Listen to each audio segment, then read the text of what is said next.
Mr. Mallya is out of the country. Liquor Baron Vijay Mallya, who finds himself in a raging 9,000 crore loan default scam.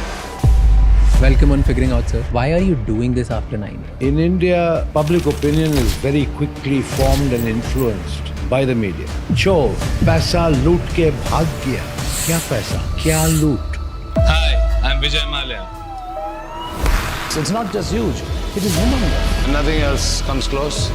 Kingfisher is a class apart. Vijay Mallya case. You were the biggest airline in the country. Welcome aboard Kingfisher Airlines. India's biggest airline. Going to be there amongst the best airlines in the world. What went wrong? So I went to Shri Pranab Mukherjee, then Finance Minister of India. I have to downsize this airline. I was told not to downsize Kingfisher at that time. You continue, banks will support you. That is how it all started. Kingfisher Airlines has been forced to suspend all of its flights. Kingfisher Airlines has been struggling. At the time when you asked loan, the company was not doing that great. Please never forget, I gave my personal guarantee. So all this narrative of chor kabhi apna personal guarantee deta hai kya? People give you this kind of loan against collateral. They took shares of Kingfisher Airlines at the double price. There's again a statement that your international employees were getting paid, Indian employees were not. The company in India had no money. With UB's money of 260 crores with the bank under the control of the government of Karnataka. Court said no.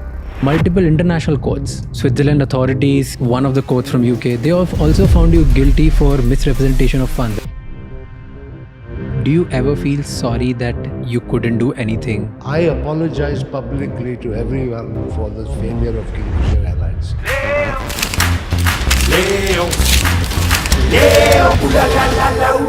Here's what pissed people off. That in your private life you were enjoying. You had a grand birthday party, your 60th birthday party. Do you think you shouldn't have done that party? Why? Somebody mentioned that you took out 35 million euros and invested in buying properties in France. Rubbish.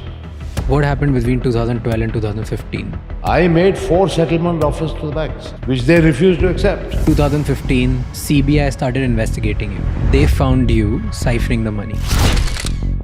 3rd March 2016, case needs to be heard or needs to be represented in front of Supreme Court. 2nd March, you left the bank. On 15th April, your suspension came for your passport. And 24th April was the revocation. Why didn't you reply? I'd like to show you something. Here is... What is the biggest challenge of doing business in India? government. It's in the Indian DNA. But how did you manage that before? Would there ever be exchange under the table as well? I'm not going to confirm or deny that because I leave it to your imagination. How do you make money now? Do you feel restricted now? What's your biggest fear now? Or are you prepared for the worst? Have you ever imagined yourself actually going to jail? Would you be willing to return to country if you're assured fair trial? If I'm assured, absolutely, I will think about it seriously.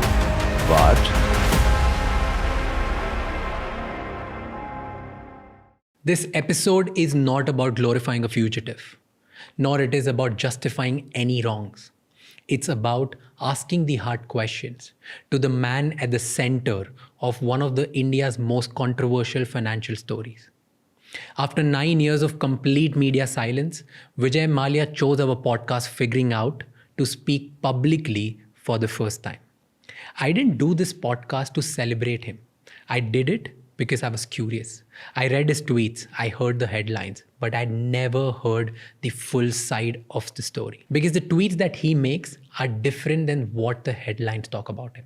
There's a mismatch. As a podcaster, my job is to ask every uncomfortable question, and I did. Vijay Mallya claims he never committed fraud. He says he wanted to pay back the loans, that his properties were seized and sold, and that he's being framed. He also says he's ready to face the consequences, whatever they may be, if he's given the fair chance of trial. I've tried to cover his childhood, business building, the man behind the image, the rise, the fall, the good, the bad, and the ugly, the life before and the life now. I'm not here to decide who's right or wrong. I trust the Indian judicial system to do that. This conversation is for those who want to listen, think, and question. It's not about taking sides, it's about understanding all sides. Watch this episode with utmost sincerity and let me know in the comments, what do you think?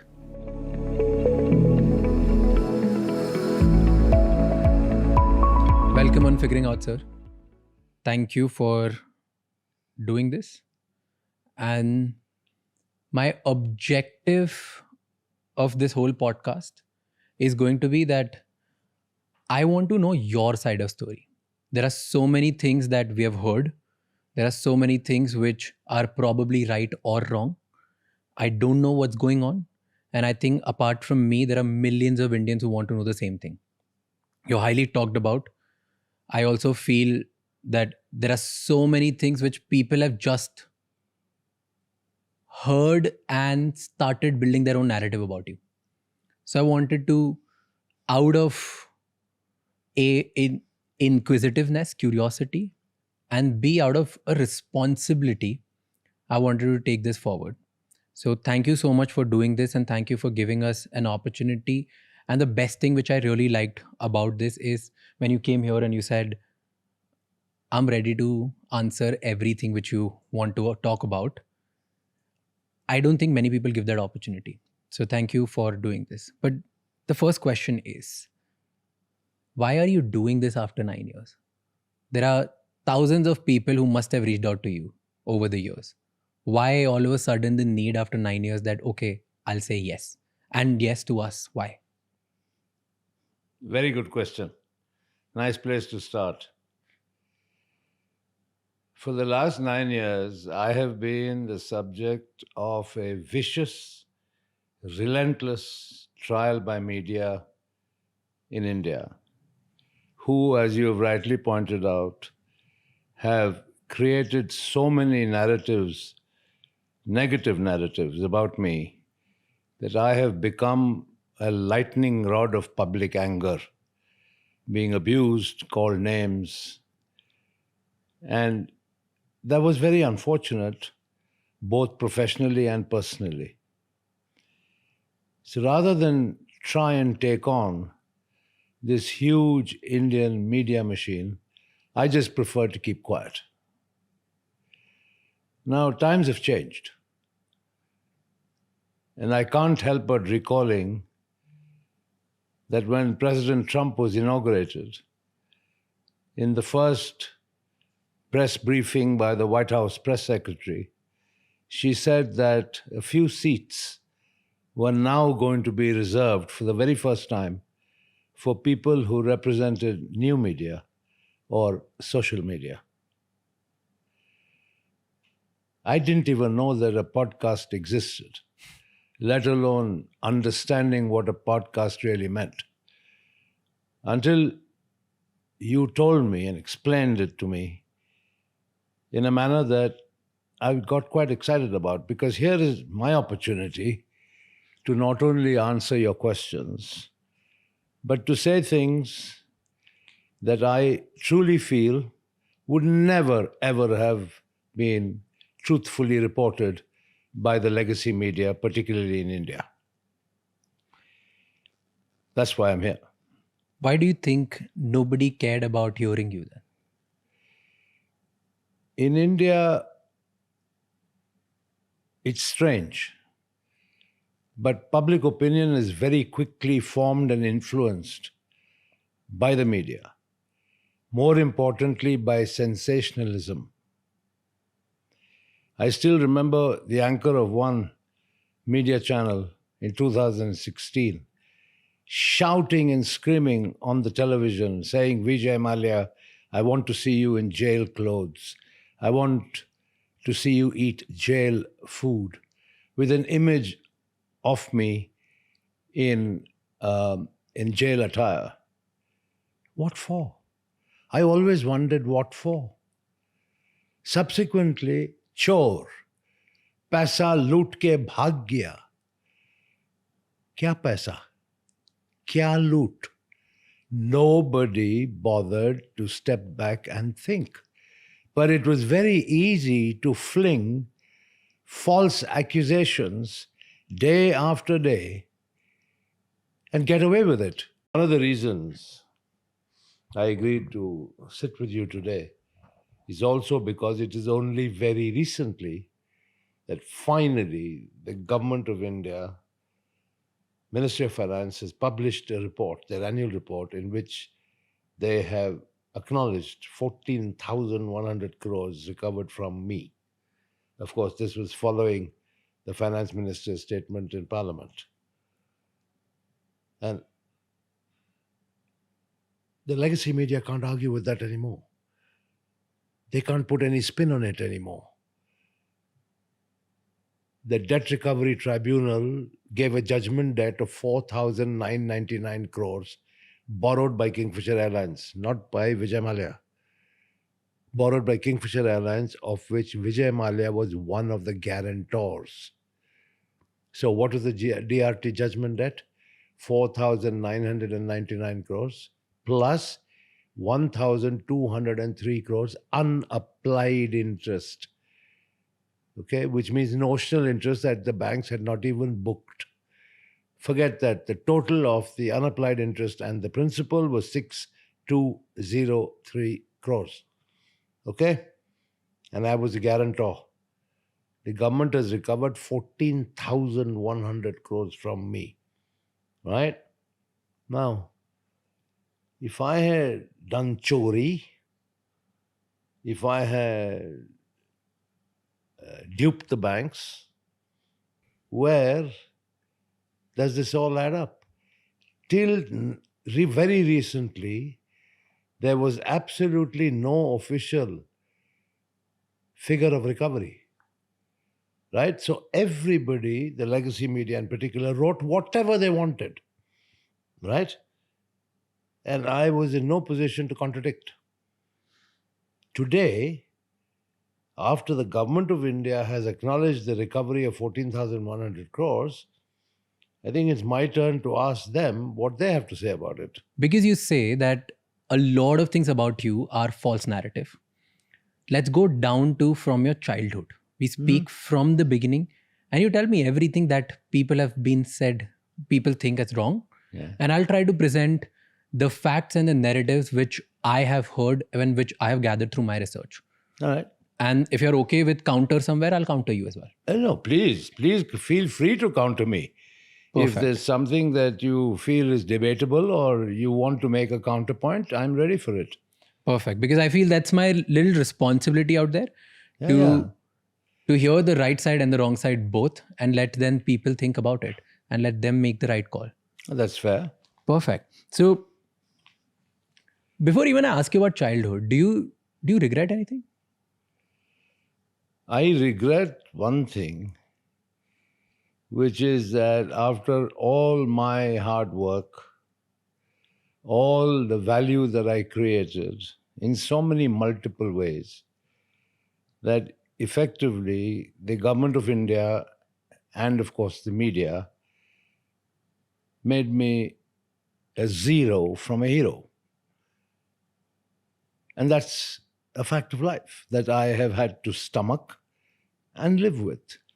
Now, whether that was justified or not is something that I'm sure will be encompassed in your own questions. Zero from a hero. Let's talk about building of a hero first, and we'll come down to zero again. So before the billionaire Vijay Mallya, before the controversies, before all of this flamboyance and scandals and things that people talk about, who was Vijay Mallya as a child? Where were you born? What did you do? How was your childhood? Tell me about it. Born in Calcutta, moved to our hometown Bangalore, went back to Calcutta, did my schooling there, did my college education there in Calcutta. And my upbringing under my father was a very normal, I would say strict upbringing. Really? Yes. Tell me an incident, strict childhood. Two things. When I was still in school, class 9 at La Martiniere in Calcutta, my marks were not very good in class. I was a mid-ranker. Only because I took a lot of interest in sport and extracurricular activities. But I didn't, concentrate fully on studies and my mark sheets. And he told me, and I think most people know it, he was exceptionally intelligent, was a product of the Doon School, I think topped his class. So he expected me to also top my class. Nevertheless, he said something to me which I think I remember till today. What? Two things made a profound impact. One, if you're not good enough, you are not going to step into my shoes. And the second thing he said, do you realize that while I say step into my shoes, there may not be any shoes at all, because the government and its then socialist policies may have taken everything away from us, and the only thing I can leave to you is your education. So take it seriously. I think I repaid some amount of faith because for my last 3 years in school, 9, 10, 11, I think I came within the top 3 in class, and he was quite happy about that. So weren't you a little spoilt as child? Spoiled? Oh my God, I was anything but spoiled. Really? You had all the fancy toys, you had all the things that you used Absolutely to... no fancy toys at all. That's completely false narrative. After I passed out of school, and when I went to St. Xavier's College to study BCom, my father was very clear. You go to college at 6 o'clock in the morning, and when you finish at 10:30, you go and work a full day at the office as a management trainee. I was put on a stipend of 400 rupees a month, and that 400 rupees never increased right the way my time through college. So that's all I got, 400 rupees a month, and was working, in those days, Phipson and Company Limited, Old Courthouse Street in Calcutta, every day after college. Aren't there stories that you used to go to college in a very fancy car and you removed the silencer just to show the noise of your car, the loudness of your car, and you would always a show off, weren't you? I was no show off at all, and the fancy car that I have was a second-hand Standard Herald. So where are these stories coming from? I don't know. It's people's narratives, people's perceptions. That's why it's important to correct those perceptions. Talking about noise, even a fatfatia in Delhi makes a hell of a lot of noise. You don't have to drive a fancy car to make a noise down the street. So you are telling me that all these stories of you having fancy toys, remote control cars, and then fancy cars with loud noises, all of this is false. Well, I may have tampered with the silencer of my car. Okay. Because I was always into kind of fast cars, loved motor racing and stuff like that. But, it still remained a Standard Herald. But why did you do that? Like just to show off like the noise and everything? Look, if you can modify the silencer of a car, like you can modify the top end of a car's engine to make it go a little quicker. That's the basics of motorsport. But how were you as a child, personality-wise? Were you confident? Were you a little arrogant? This is all a question of perception. Arrogant is also your understanding of arrogance, my understanding of arrogance. But I'll tell you one thing. I was always self-confident. And whenever I was invited to give talks at various universities and educational establishments, I always told the youngsters that when they start off life, they must be self-confident, because it is only self-confidence that will bring out the best in you. And I still believe that till today. And because I started young, I am passionate about youth empowerment. But this would have not been the case always. As a kid, we all have like a lot of insecurities. It's not always confidence. What was your biggest insecurity when you were growing up? I don't. Yeah, probably the biggest insecurity was when the examination results were due, and what my dad would have to say about it. But no, beyond that, my life is pretty plain and simple.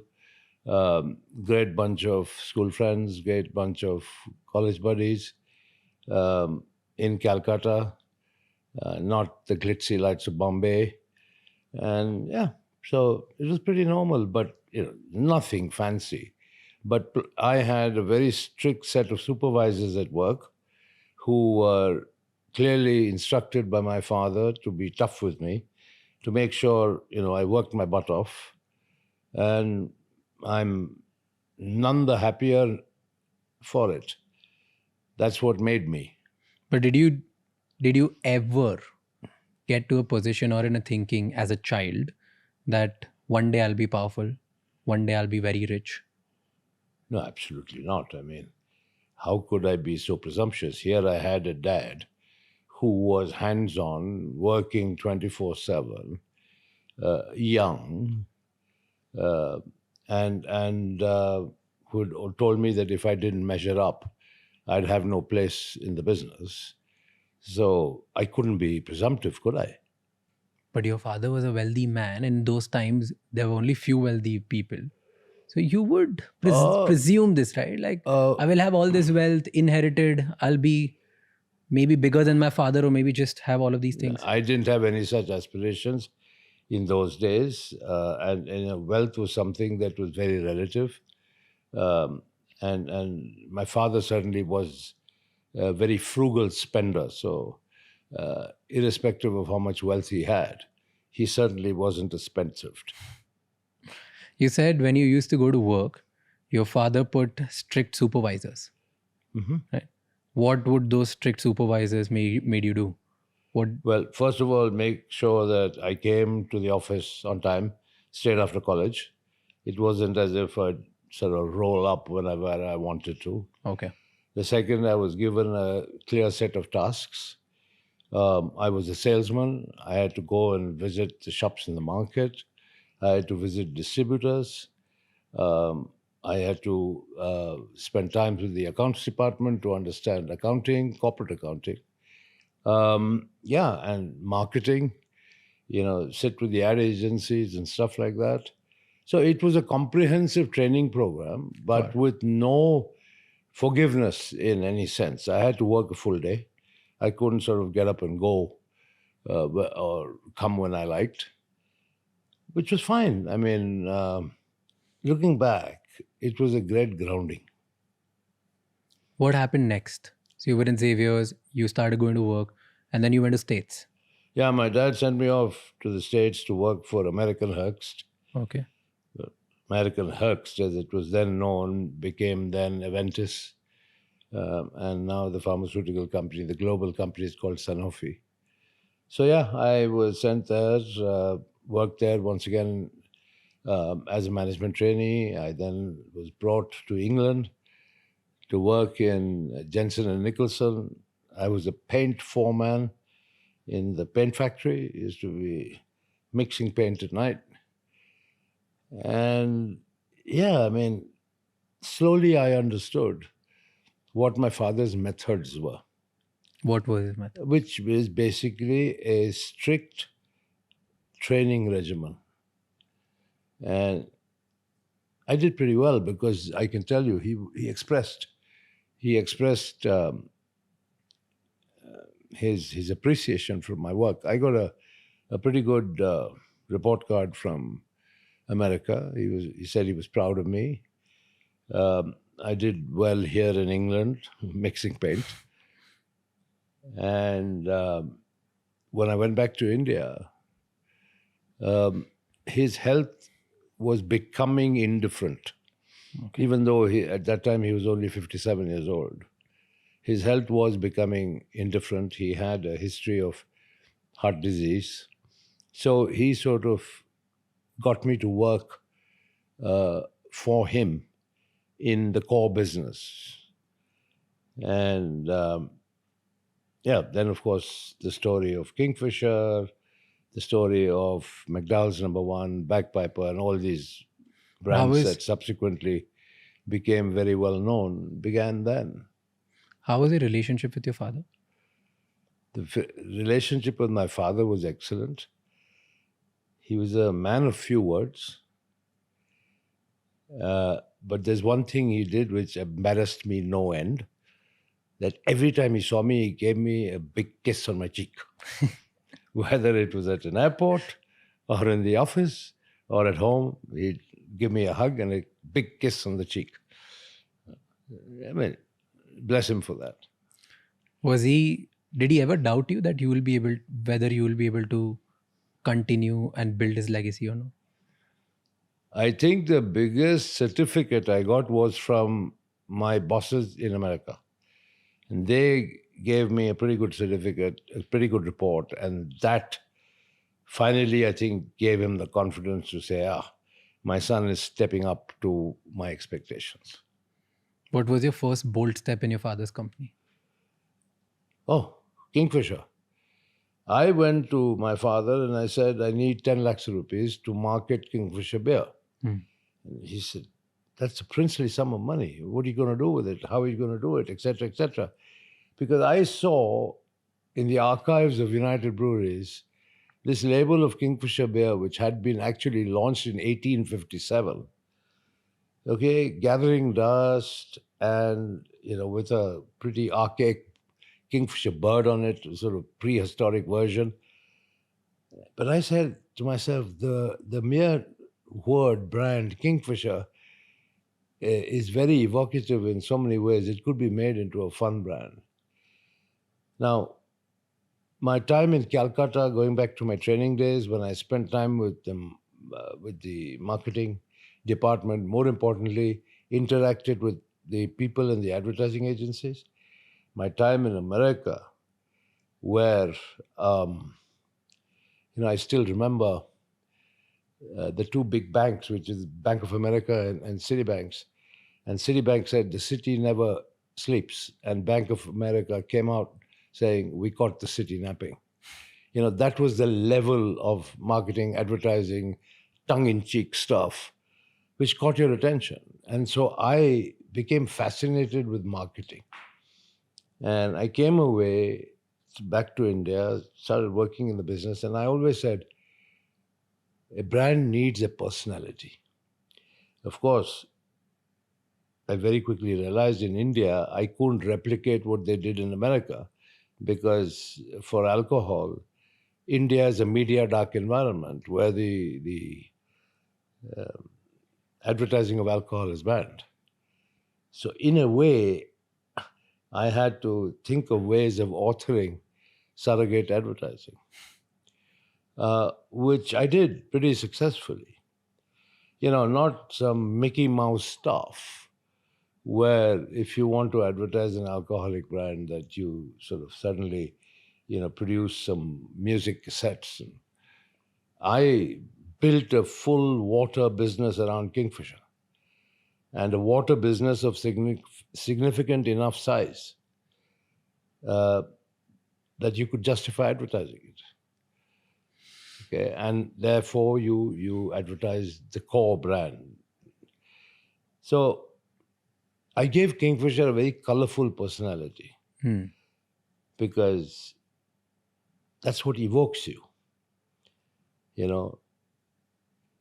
Like McDowell Number One, golden moments, McDowell moments.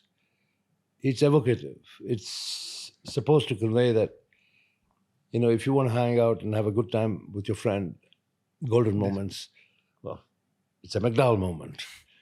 So there were many, many such examples of how I actually gave brands their personalities. And in many ways, I supplemented by becoming the brand ambassador myself. And all of this was happening when your father was still alive? Oh, absolutely. Absolutely. You said India was media dark when it comes Still to is. alcohol, which still is the reality. And there was a point where I think government banned alcohol, No. or what was that? Certain states introduced prohibition, such as Andhra Pradesh, unified Andhra Pradesh. Of course, Gujarat has always been dry. But the advertising of alcohol is banned in India and has been banned and still is banned. When was that? When was this time when you started acquiring a lot of alcohol brands? Because a lot of those brands were scared of the state because the state was getting involved in the alcohol business, or maybe they wanted to ban or prohibit certain things. What was this time where you started acquiring certain alcohol brands and cheap because you and your father was bullish on it? No. That was in 1977 when Morarji Desai was the Prime Minister of India, and he publicly announced that there should be prohibition all India. Okay. Which means that alcohol should be banned across the country. So obviously the value of the stocks and shares of almost all alcoholic beverage companies, whether distilleries or breweries, fell. My father was very clear that prohibition could never succeed in India. And therefore, he bought. And so that's how we became number one by quite a fair distance. Because all those who panicked and sold out, my father acquired. But was there something you guys knew which others didn't? No, or it was absolutely. just pure conviction? No, it was just pure conviction because we knew that prohibition had not even succeeded in the United States.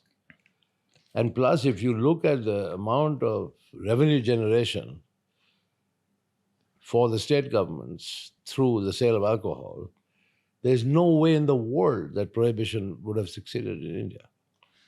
What happened after your father's death? You were doing this successful sting, you were taking bold steps, you wanted to make alcohol a cool brand. All of this was happening. Everything was going right? What happened then? Well, I was in the US.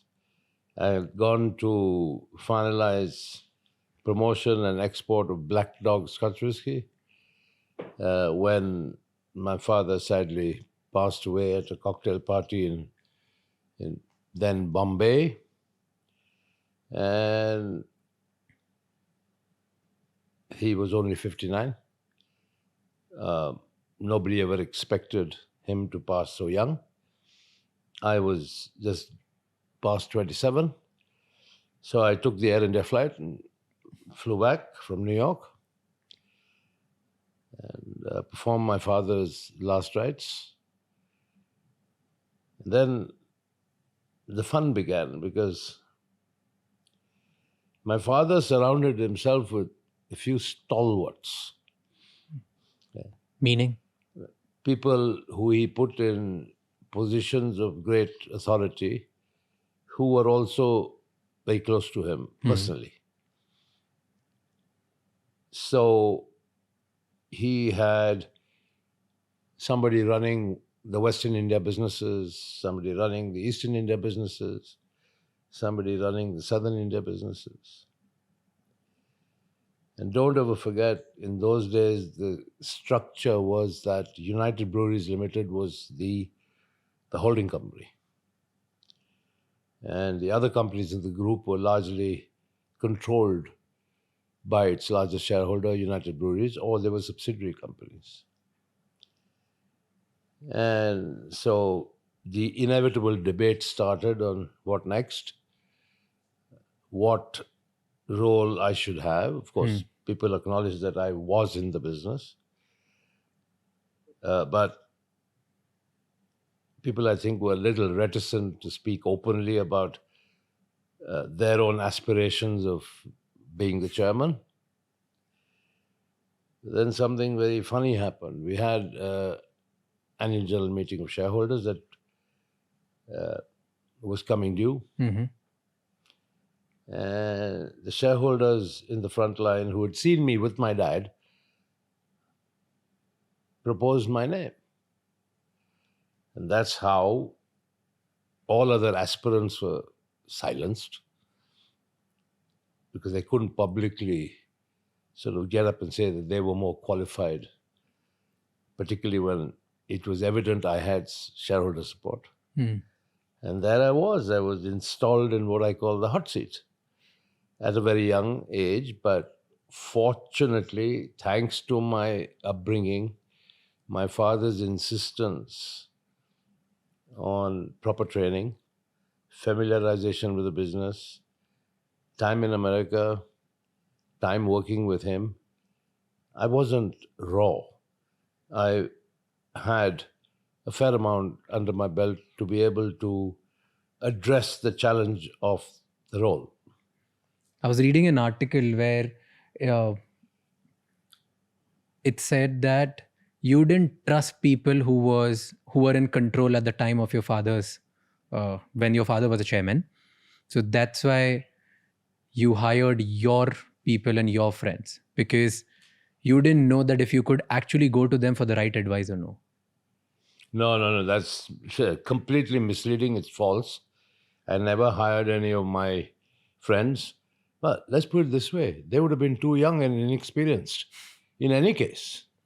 You know, I mean, as I said, I was barely 28. They would be my contemporaries. So the question of hiring them and putting them in management positions just didn't arise. But I encouraged a lot of professionalism from within. I mean, people who then became the president of the spirits division, of the breweries division, and all the rest of it. I mean, my father's time, the average age of the regional directors or the regional satraps was probably around 60, between 60 and 65. And in 5 years after I reorganized, I mean, the average age was about 40. Okay, and these were all professional managers promoted from within the ranks. I mean, yes, there were a couple of exceptions where I hired people from extremely well-known organizations like major consultancy firms, so on and so forth. But beyond that, largely it was all internal promotion. Give me differences between before. Okay, so when your father was the chairman versus when you were the chairman.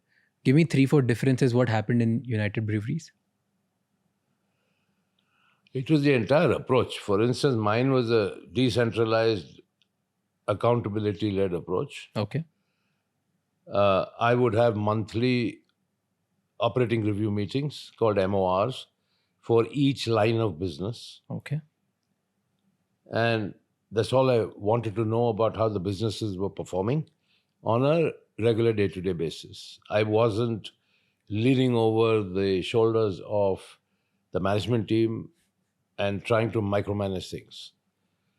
When opportunities came along, then of course we'd had separate discussions. So if you empower people, accountability comes along with it, because people are also motivated to demonstrate their own capabilities. Now, my father's style was, as I said, far more hands-on, owner-operated, micromanaging management style, and he spent a lot of time doing it. I had a lot of free time, as I will tell you as we proceed, because of this decentralization and this whole new management culture that I had Enough time in your introduced in the UB group. And this was between, let's say, 1983 and 1986, 87. That is why I was able to then acquire the Berger Paints global business based here in the UK and actually become a non-resident Indian. in 86. 88. 80. Okay. Yeah. And I still have a letter from the Reserve Bank of India confirming that from 1988 I would be treated as a non-resident Indian for tax and exchange control purposes. And the reason, and of course that obviously meant that I couldn't spend more than 180 days in India. Well, the luxury of spending 180 days out of India, running this new opportunity in international business. Paints business. I was able to do it only because of the decentralized management structure implemented in India. So both the foreign businesses and the Indian businesses ran very well. Give me differences and similarities between Vittal Mallya and Vijay Mallya. Well, Vijay Mallya's thought 100 times about spending money. Vijay Mallya probably thought twice. Yeah, well, I guess it's age. It's aspiration, it's age, it's different styles and outlook on life. Was there any difference in terms of public attention as well? You were pretty loud, your personality was... No. Look, once again, you can think whatever you want to think of me, and so can the whole world. Just because I'm a self-confident guy who is not afraid of public speaking, who doesn't suffer from stage fright, if you want to say that I am arrogant, flamboyant, go ahead and say it. I can't deny it. My father was very shy of public speaking. Totally the opposite. I am a very confident public speaker. I used to debate in school. I used to participate in drama in school. So I can speak. So you didn't want public recognition. You loved speaking. No, well, if somebody asked me a question or I was invited to speak, I'd speak. And people would, well, in some cases, tell me I'm talking nonsense. And in most cases, say they like my speak. But I was able to communicate from a platform. But won't you speak certain things and tweak your speeches in a way that becomes headlines? I never looked for headlines. I never ever looked for headlines. The headlines were created around me by the media. Let's take the case of flamboyance. Okay, and let's spend a minute on analyzing flamboyance. To me, flamboyance means loving life and appreciating the good things in life. That's what flamboyance is. In a public way. Okay. That is what I would say is the meaning of flamboyance. How old was I when my father died? 28.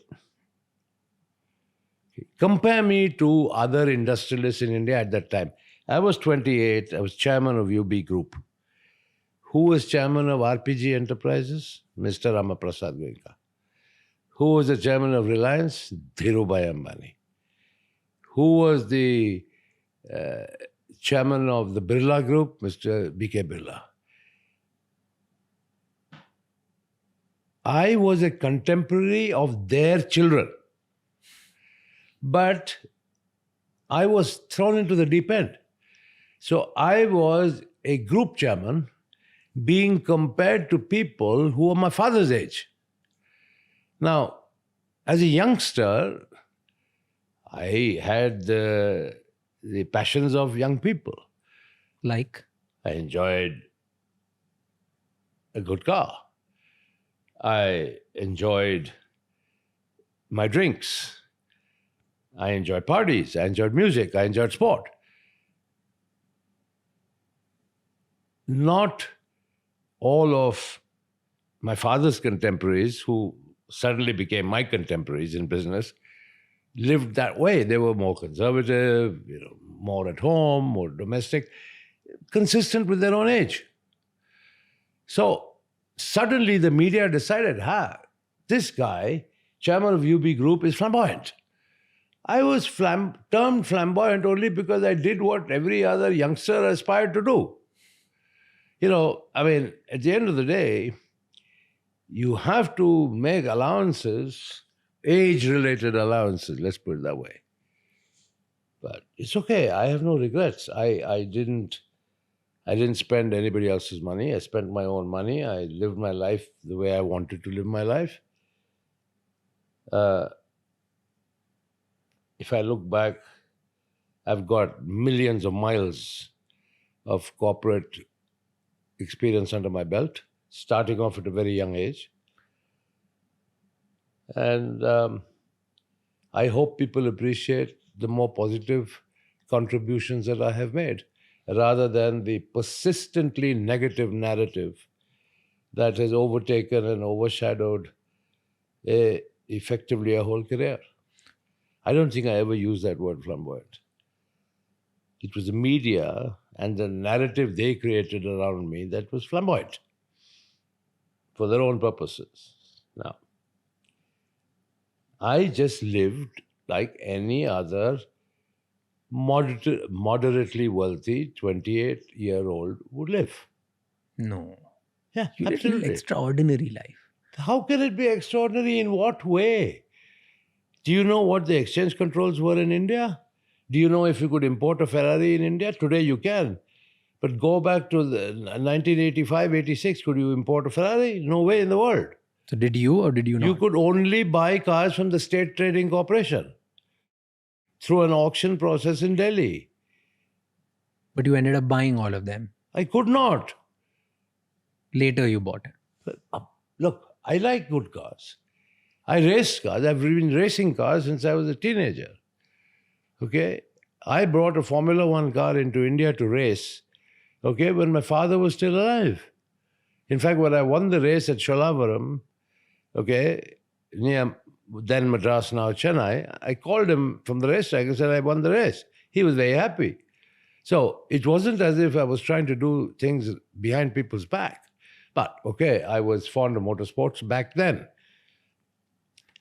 Okay, so it came from media, but did you enjoy the tag? Of Where flamboyant? did I have the time to enjoy or spend my time and energy denying? I just lived my life, did my work, and I think whoever you may ask, I worked really hard. See, this is very...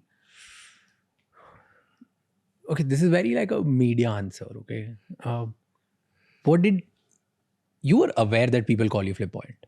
You were aware that this was the image being built. You were aware that headline mein yahi likha tha. What was your reaction? What did you start... Secretly, did you enjoy it? No way. So what was your it. reaction? The moment people would write it, you were like, ignore it.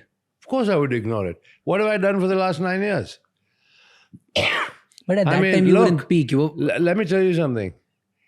Being referred to as flamboyant, some people may take as a compliment, but nobody will tolerate being called chore, thief, fugitive, right? These are damning words. I ignored all of it because I knew I couldn't fight it.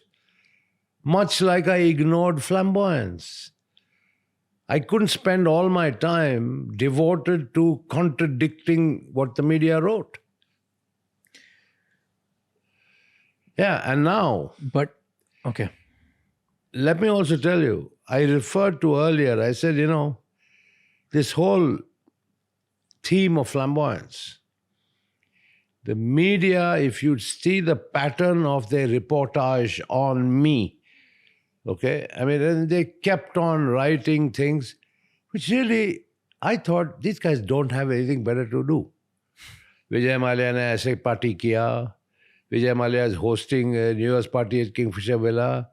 Vijay Mallya is doing this, that, and other things. Okay, bottom line is, they created a narrative of a personality that helped them to sell their own media. One day there was a terribly wrong, factually incorrect article in one of the large newspapers in India. So I called the owner. I said, how could you possibly publish something like this without checking the facts? Kya tha? Vijay, sorry yaar, your name sells. So they created this animal called Vijay Mallya, whose name started selling, so they could get more eyeballs, more readership, more viewership. But be that as it may, I lived my life. What was my objectives? I am not apologetic for the life I lived because I didn't spend anybody else's money except my own. Hmm. I didn't borrow 1 rupee from anybody. Okay? I was much maligned, much complimented, but effectively, I was my own brand ambassador. Take the case of one much talked about phrase, king of good times. Yeah. I'm not crazy to walk around with a label on my chest saying king of good times. Read, and this is where somebody must make the effort. See the label of the Kingfisher beer that was developed. It says the king of good times. The personality of Kingfisher beer was the king of good times. Ulta media started calling me the king of good times. So tell me, me being the king of good times will not help sell the beer. But it did. Because the beer itself was the genuine king of good times. And the personality that I gave Kingfisher, promoting sport, promoting fashion, promoting music, sponsoring motor racing. So all the stuff that's exciting to youngsters, that represented the personality of the Kingfisher brand. That's why Kingfisher was such a success. But talk to me about building of Kingfisher.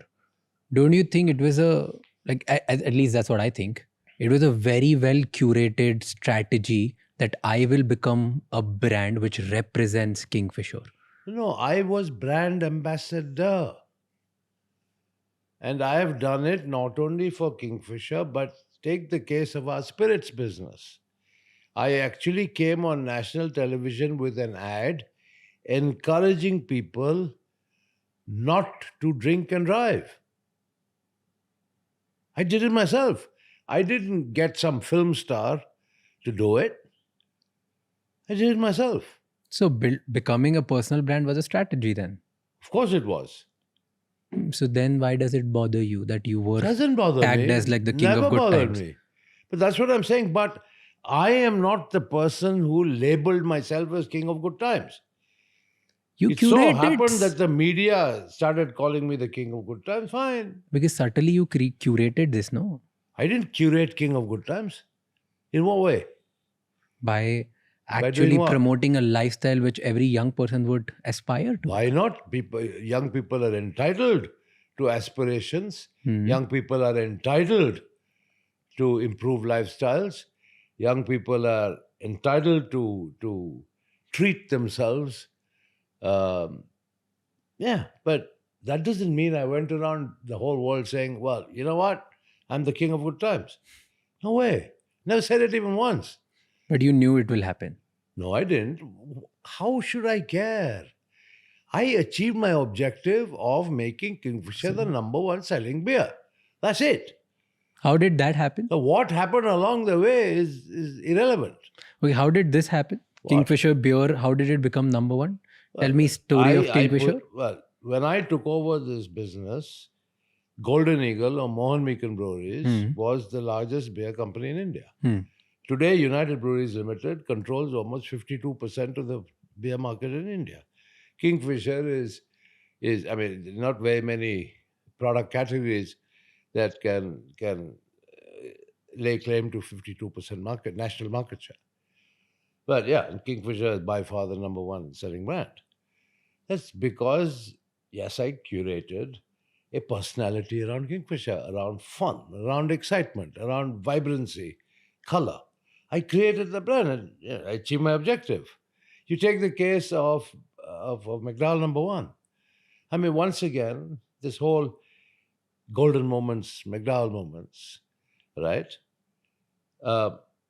It was a little more sober than the Kingfisher ads because the target demographic was different. But It's the largest selling whiskey in the world today. In McDowell the number world. one. Right? All these brands I created. Tell me one turning point which just made everything good for you in Kingfisher. Kingfisher beer specifically. It's a sustained effort. But when was the first time you thought, okay, now it'll work? Because It was as far always as working. It as the from day brand- one. Yeah, when I relaunched in new packaging, right, make it more appealing on the shelf, started sponsoring music, fashion events, got more brand attention, automatically the sales started picking up. And then, as we went along, promoting our marketing strategy, which was clearly effective, the sales followed. Same thing with McDowell number one whiskey. Nothing's overnight. National brands are not built overnight. There wasn't one moment that you could pinpoint, or was it? How can you? How can you pinpoint a moment? Because it isn't like switching on and off a light switch.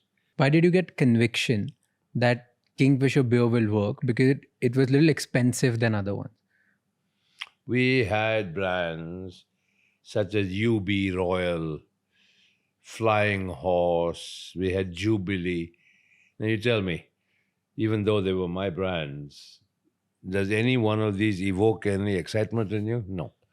But if I say to you Kingfisher, I mean, you take notice, right? So that's the platform I built on. All right. Similarly, as I said, I mean, you take the case of McDowell number one, right? It was targeted at a slightly higher demographic, but it went along with more sophisticated merchandising and stuff like that, which augured well for the brand. And today, as the Indian economy has grown, as consumer spending power has gone up, it's the world's biggest brand. Selling about 32 million cases per year. What was the biggest challenge in building of Kingfisher beer and McDowell's? I think... Or everything was just painted red and it worked out for you? No, there was nothing red about McDowell. It was all black and gold. The only one around that's red is Kingfisher. No, I think more than challenges, I look at opportunities. I mean, 2005, I bought Shawwalis, my biggest competitor. I mean, that propelled the spirits business, to number one position by far. Brought on board bands like Royal Challenge and all the rest of it. So, those were pretty bold business decisions, which once again, self-confidence.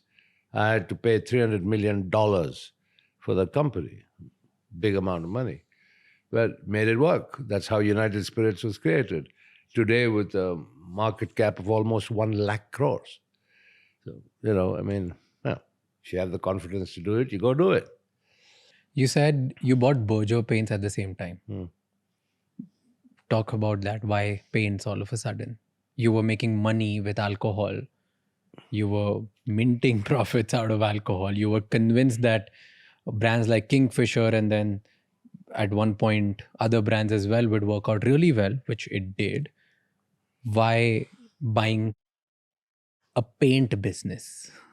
Like, this is so the paint bizarre. business, British Paints in India, which is now called Berger Paints, was part of the Hex Group.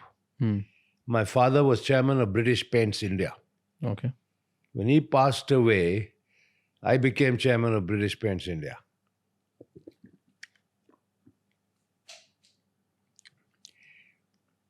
During my tenure as chairman of British Paints India, I learned something about the paint business.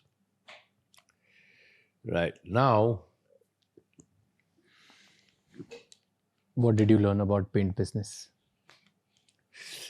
go back in time what I told you. When I was sent to America, then to England, I worked as a foreman in the Berger Paints Jensen Nicholson paint factory here in this country. So I not only knew about making paint, but also how a paint business was run, because I was chairman of Berger Paints. So when Hex Group decided to sell their global Berger Paints, headquartered in England, operating in the Caribbean, operating in Africa, in Asia, true multinational company. I went to them and put together a loan package with those days the Hong Kong and Shanghai Banking Corporation, and bought it because I had this aspiration of creating India's first multinational. That was back, as I said, 1988. Okay, so from being an Indian-centric business, I was operating in 25 countries worldwide, flying the Indian flag. So your objective is only that I want to take India or Indian business to the world? No, absolutely not. I was very focused on making a hefty profit out of it too. All right, which I successfully did. So I bought it in a leveraged buyout. And after that, I did IPOs. I did IPOs in Jamaica. I did IPOs on the Kenyan Stock Exchange. I did an IPO on the Singapore Stock Exchange and diluted our shareholding to 51%, but used the proceeds of the IPO to pay down the debt. Right? And then finally in 1996, I sold the entire business that was then listed on the Singapore Stock Exchange, and I made a fat profit. And I still remember, and I have no hesitation in saying this, that I went to my mom and I said, you see this piece of paper? This is what I earned. This is not inherited. I made it myself. So when I spend it, don't complain. No, I mean, that's on a lighter vein. But yeah, I mean, I that was when, as a non-resident Indian, I made my first serious piece of money out of entirely my own initiative in a paints environment. But hey, that's what it's all about. I mean, I got experience of doing IPOs in 3 different countries across the globe. That was invaluable experience. Do you regret selling it? Because today Berger is, I think, 70,000 crore big business. That's only one Berger in India. I owned the global Berger all over the world, including India. I sold Berger paints in India to the Dingras. So do you regret selling Did a great it? job with it. No, God bless them. They did a super job with it. But And if it was doing so good, why did you sell it then? Well, it was bought by the Malaysians. Okay, and they came with an offer I couldn't refuse. I mean, they offered me some 2.5 times the quoted share price. Okay. You mentioned that you told your mother that I made this profit. Now don't complain when I spend it. Correct. Tell me your relationship with your mother. My mom brought me up. I used to live with her in Calcutta alone since 64, 65. And yeah, so she's stood by me like a rock. She's a very well-educated lady. And yeah, I mean, she's been living in England now for 30 plus years.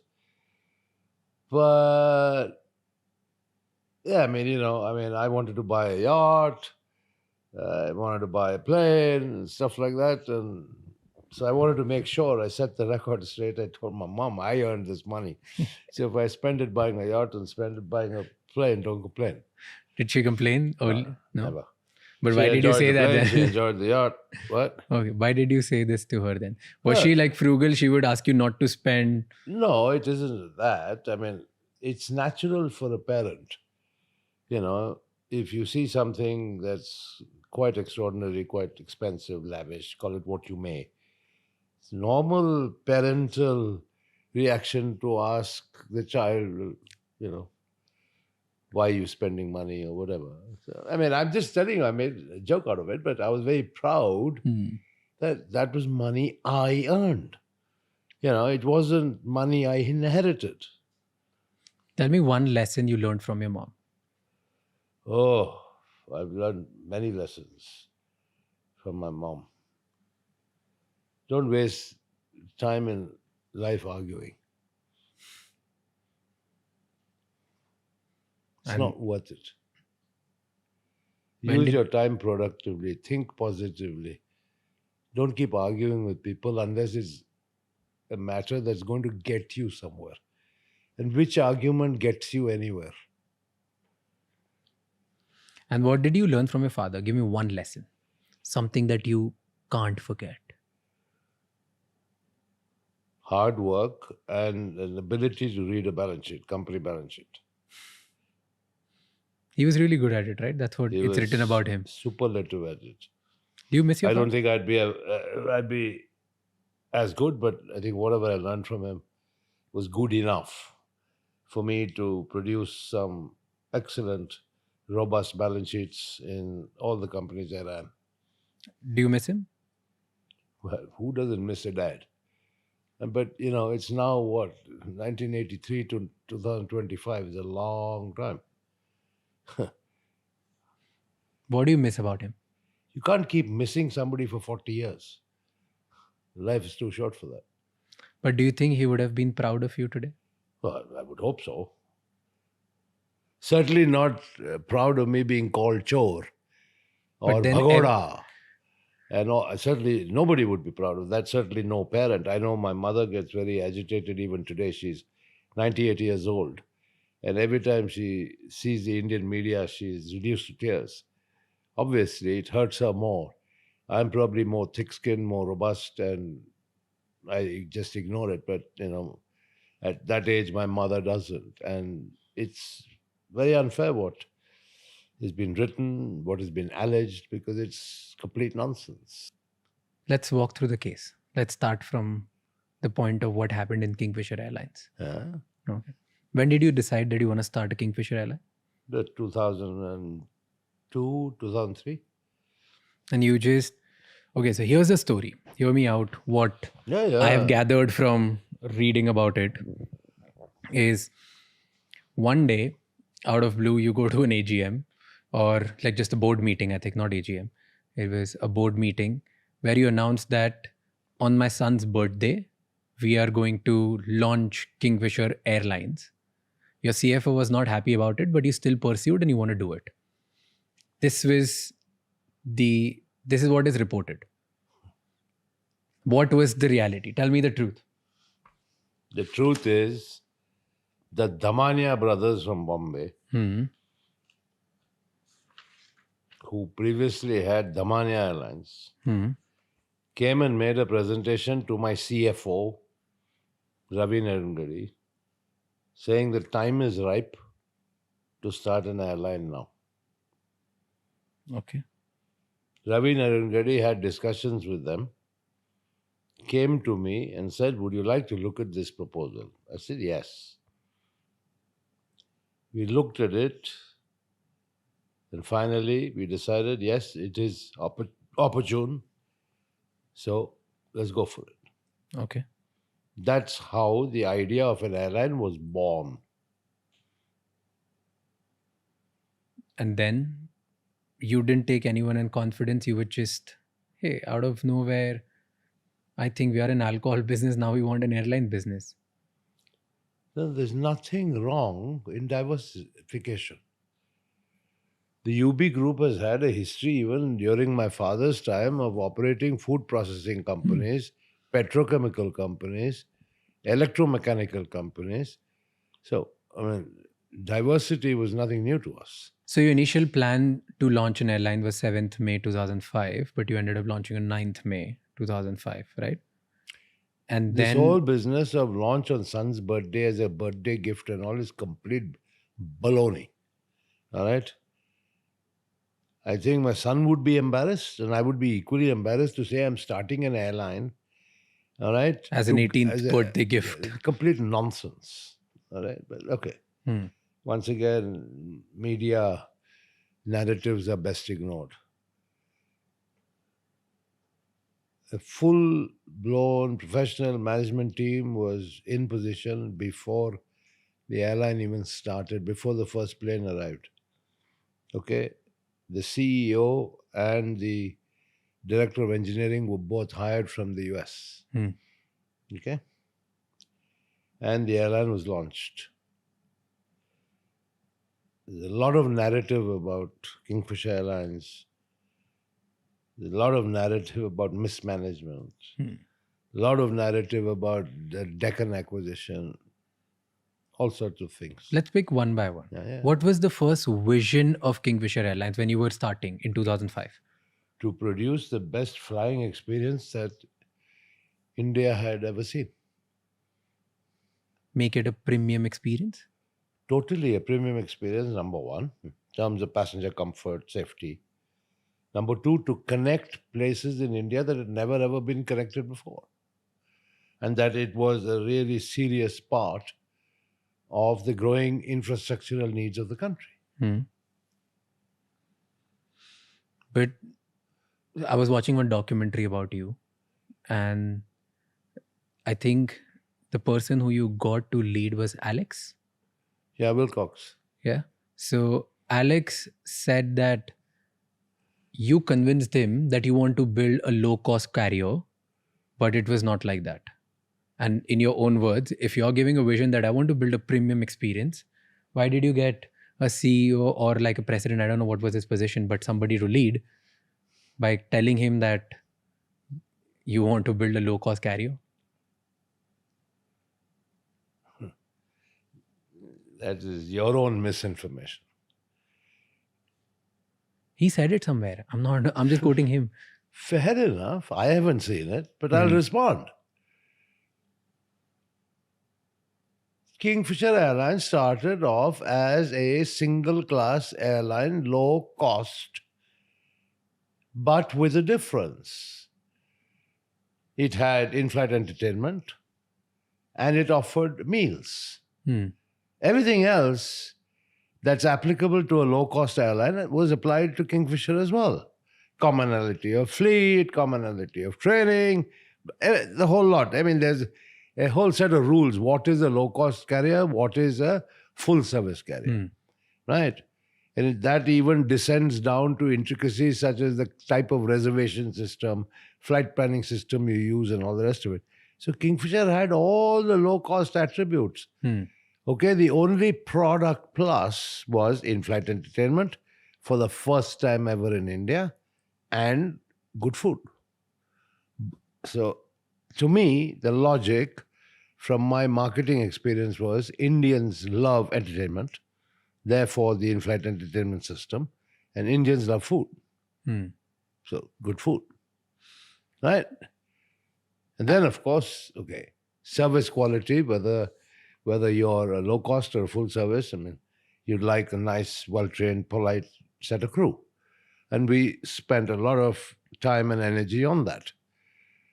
Then, when we saw the market evolve, we added Kingfisher First, which is basically the business class. Why? Because the market demanded that on certain routes. Right? There's certain people who would not fly Kingfisher because we didn't have a front cabin or a business class, who would always fly jet. Okay, because jet had a two class, a business class and an economy class, right? And now, just to prove my point, Indigo is often referred to as the most successful low-cost carrier in the world. And certainly the largest low-cost carrier in India. What's Indigo doing now? Installing a business class, right? Yeah? So it's not such a dumb idea. Right? So it worked in your favor initially. Yes. So, by 2008, you were the biggest airline in the country, And having a 27% market share. Yes. Right? What went wrong? if things were right, your marketing was working, you had everything right. In fact, before even you answer that, I want to go to which is often talked about is your training of cabin crew. What was the idea behind that? You selected certain people based on how they look or how they're going to be presented. Yeah, but I mean, at the end of the day, you have very good-looking ladies who sadly can't speak very well. Now, what is one of the key attributes of a cabin crew? Communication. I mean, you may look good, but if you can't communicate with the passenger, that doesn't serve the purpose. The kind of service standards that I set for the airline. And my service standards were unique. They included, in business class, the air hostesses cleaning the reading glasses and spectacles of our customers. We call them guests, right? So there were little things that made a vast difference in the customer experience. Tell me two, three more things. This is one. Okay. Secondly, the food was second to none, right? I mean, the quality of the seats themselves, the recline and all the rest of it, what they call the seat pitch, it was second to none. So there were so many little attributes. We called customers not passengers but guests. Many airlines have copied us since. But there were the little things that made a difference. I was very focused on the service delivery excellence of Kingfisher. You can go further because you don't know this, you can't ask me the question. Yeah. So let me tell you. Yeah. In the first 1 year, the airport manager at every single airport in India had to send me on my personal mobile an SMS with the flight number, the scheduled time of departure, and the actual departure time. So every night before I went to bed, which was rather late, I used to look at my phone, every single flight of Kingfisher of that day. I used to monitor personally the on-time performance. You were so detailed focused. You were so... Because the service industry and the airline industry requires focus, requires detailed focus. So agreed.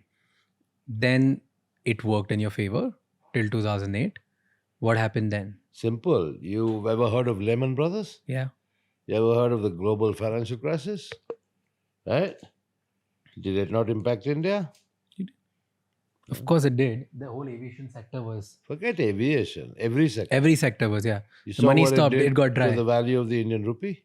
So I went to Shri Pranab Mukherjee, then Finance Minister of India. Having grown up in Calcutta, I speak fairly decent Bengali. And I said, Pranab da, amar problem ache, Kingfisher Airlines ke downsize korte hobe. Which means I have to downsize this airline. I have to cut the number of aircraft. I have to lay off employees, right? Because I can't afford to operate under these depressed economic circumstances. He said, no. At this time, connectivity is important. Yeah. The jobs and employment are important, particularly because, typically in an airline, they're not blue-collar workers. They're not like workmen. Yeah. The boys and girls who work in an airline can't be classified as blue-collar. And he said, I don't want them to lose their jobs. So you continue, banks will support you. That is how it all started. I was told not to downsize Kingfisher at that time. And yes, the banks did support. All right. Now, What happened then? well, you tell me the narrative. I'll tell you the truth. You tell me the narrative. Then there was a consortium formed of 17 banks, and the loan was given to you via SBI, right? Was that the first or IDBI was first? See, this is where people are not aware. I acquired Air Deccan, which everybody says was a big mistake. Yeah. Right? In $137 million or something like that. Everybody says you overpaid for it. In the world of business, there's something known as consolidation, industry consolidation. There is something known as eliminate the disruptor. Okay. Air Deccan was famous for advertising and promoting 1 rupee tickets. Yeah. Clearly, you could never ever sustain any airline business selling tickets for 1 rupee. Right? Okay, it was a bait. But that set certain price expectations in the mindset of the customers. Yeah. And affected not only Deccan, which was losing money, but the industry as a whole, of which Kingfisher was also a part. Right? So, at that time, we looked at it. Air Deccan was also Bangalore based. It had the same Airbus aircraft. It had the same trained pilots as Kingfisher. So there was a lot of engineering compatibility. Plus scale and size with the merger of Kingfisher and Deccan. Eliminate the disruptor and consolidate the industry and Kingfisher Airlines. That was the logic of buying Deccan. Not this much touted logic of I was desperate to fly overseas. I needed to get past that 5-year hurdle. Yeah. Complete nonsense. Now, why should I shout from the rooftops trying to clarify this? But if you talk to anybody about elimination of a disruptor and consolidation of industry, it'll start and commonality of equipment, it'll start making business sense. But if your philosophy was to make a premium airline, why would you buy something which stands for low cost carrier, which stands for something cheap, which stands for 1 rupee ticket? Because the customers would be completely different. The only obvious sense which anybody could make it out from it was if you are going for a different vision, you are probably going out because the 5-year window which you wanted to bounce, right? Probably, of course. Like that was the logic. Like to clarify, to tell people who don't know about it, the logic that people talk about is if an Indian airline wanted to fly overseas, they should have operated in India for at least 5 years before getting the license to operate air. Yes. Correct. And you didn't have that. Yes. And that's why you bought Air Deccan so that you could start flying overseas. And you paid an absurd amount of price for it. That's what people say. So who are the people that you're quoting?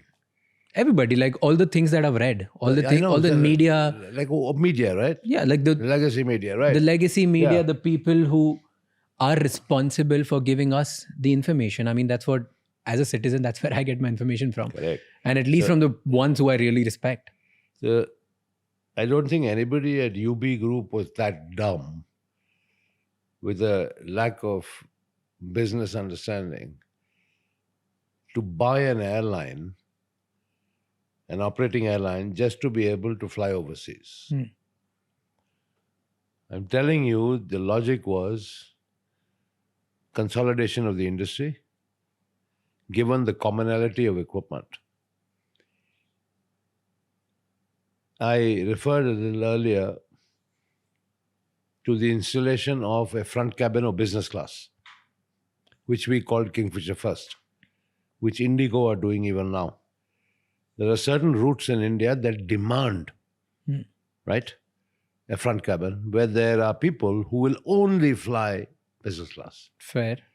But the bulk of India, people want a single class product. Deccan fitted that bill fantastically. Right? We opened up more routes than had ever been opened before or available for air connectivity. That was one of the biggest contributions we made to the Indian aviation sector and economy. Right? Deccan also played a part in that. So, Kingfisher's sad failure subsequently had nothing to do with Deccan. Okay. Nothing to do with how much we paid for Deccan. Right? Got it. Those were totally separate set of reasons. Right? But Business reasons. Here's the question on it. So I get the idea that you wanted to service more routes. You wanted to consolidate. That was a business decision. You saw that, hey, I want to build a premium airline, but there's a bulk of India who cares about the price. And you wanted to contribute to make sure that I want to make sure that India gets to fly anywhere and everywhere through the price point which Air Deccan provides. And if I could be the one to consolidate it and I could be the one to actually eliminate the disruptor, I should do it. Business decision. Brilliant. Do you think then the wrong decision was to rebrand it to Kingfisher Red? No, because you can't start operating one Deccan and one Kingfisher. So we just called it Kingfisher Red. I mean, rebranding is common in the world. Take Coca-Cola, right? There's Coke, there's Coke Zero, there's Diet Coke. There's all Coke, right? So a multi-brand strategy is no rocket science. Yeah. But then the philosophy of Air Deccan was low cost. And in Kingfisher Red, so Kingfisher stood for premium, Kingfisher Red stood for low cost. It was differentiated Kingfisher first and Kingfisher Red. Okay. Right? You tell me something. What's the difference between Coke Zero and Diet Coke? Tell me. Just two names, I don't know. Yeah, fine. What's the philosophy behind it? You don't know. So how can all these commentators be commenting on Kingfisher first and Kingfisher Red? You know, the trouble in India is that there are too many commentators who don't understand the facts. And of course, the media plays to the gallery. And that's how disinformation gets spread wide. And then you stated somewhere, again, the commentators I'm quoting, that I want to, if I've put in a name Kingfisher on an airline, no matter even if it's low cost, I want to provide all the services. You started providing all the services, you started providing catering, you started providing everything in a low cost carrier, didn't you? I began by saying that Kingfisher started off with all the attributes of a low-cost carrier, which is single class, standard fleet, etc., etc., etc. But I said the only differentiator was in-flight entertainment and food. But I mean, just because I gave food didn't make it a full-service carrier. I mean, you want, shall I give you examples? Yeah. You go on any low-cost carrier here in Europe, all right? Do they starve you or do they feed you? But you have to pay for it. No, all of them? I don't know, few of them, the ones I've flown. Okay. So there are exceptions. Okay. But that was the business, like that's what everybody talks about, right? You know, that's the problem. Lack of information and knowledge, and more importantly, no domain knowledge of the aviation industry leads to all sorts of speculation that makes no sense. So you tell us that does it make business sense to provide food and in-flight entertainment in a low-cost carrier where people don't care about it? Wait. Our belief was Indians love food and love entertainment. That is for Kingfisher first, but not for Kingfisher Red. Kingfisher Red stands for Why? low-cost An carrier. in-flight entertainment system doesn't cost you money to operate every day. But still costs you a lot of money, which eventually will bleed your balance sheet. Really? I'm asking you. Well, not in our opinion. Do you think that was the wrong decision? What? Just To acquire providing... Deccan? After acquiring Deccan, giving all the services of a full service carrier in a low cost carrier. The full service carrier part of it was very distinct from the so-called low-cost carrier. At the end of the day, however you may refer to these business models, it's all about the price your customers are willing to pay and whether you can fill your planes. Simple. So your All models are academic and theoretical that really are irrelevant. but your critiques say that you were competing against other low-cost carriers. Like? Like at that time, was it? I think Indigo started at that time, Oh, okay. and That's it. Spice started at that time. No. I think Spice. Spice was there on and off, Yeah. but okay, Okay, so- more off than on. So you were competing with low-cost carriers with their pricing, but you were providing something extra, and that's why your business model was bleeding more money than them. And you expected that this will turn into loyal customers, but the moment you increase price, people would not fly your flights. Was it? That's Was it true? That's what the critics say. They are all aviation experts. I have nothing to say. So where was the problem? Then if this was not the problem, then what happened? The problem was the government. The problem was fairly and squarely the government. And they've made a lot of political hay out of this. When I used to write to Prime Minister Manmohan Singh, when I used to write to the civil aviation ministers, ministers of finance, the cost of crude, international crude, went to $140 a barrel. The price of aviation turbine fuel in India was directly related to the cost of international crude oil. So you can see that from an average of about $60 a barrel, crude oil went to $140 a barrel, with the resultant and equivalent increase in the price of aviation turbine fuel. The state governments levied an ad valorem sales tax on aviation turbine fuel. So you can yourself now begin to imagine the financial impact on the airline operating, where fuel costs are the single largest component of cost.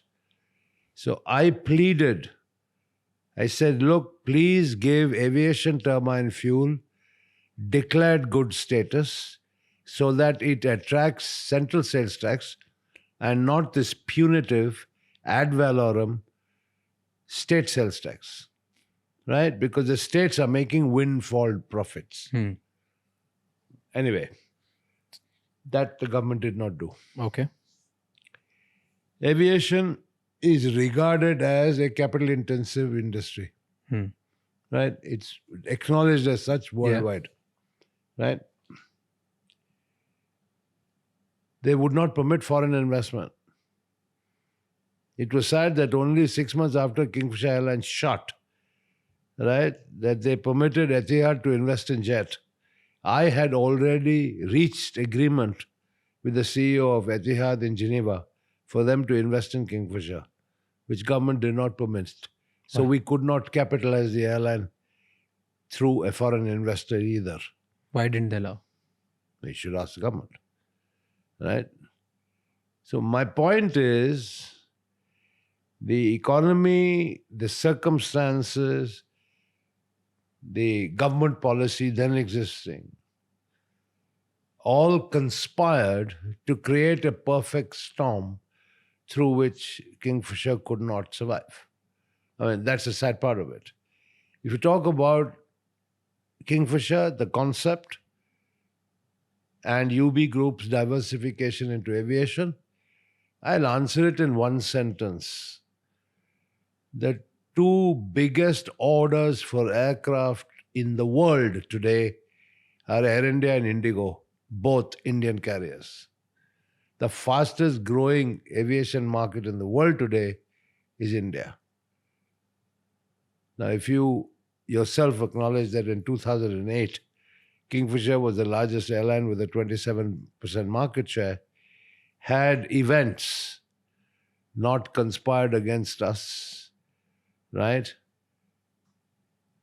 you can imagine where Kingfisher could potentially have been today.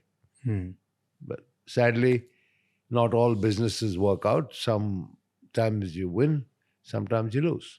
While this, like 2008 turmoil happened, and you had your own challenges with Kingfisher, but there were good things in your life which were happening as well. One of them being sports. So you bought IPL team, RCB, Royal Challengers Bangalore. How did that happen? When did this idea come to you? Were you approached? You approached? What was it? Tell me everything about it. Well, I think I've already explained to you the concept behind building a personality for a brand, about communicating marketing ethos via sporting events, via music events, and various other forms that would be attractive to youngsters. I just acquired Shaw Wallace, and one of the biggest brands that I acquired was Royal Challenge whiskey. And I was thinking of ways and means of now taking Royal Challenge whiskey to the next level, which required a lot of marketing, innovation, thinking. And at the time the IPL was conceived, I was actually sitting on the BCCI committee as a representative of the Karnataka State Cricket Association. And I was very impressed with the pitch that Lalit Modi made to the BCCI committee about this league.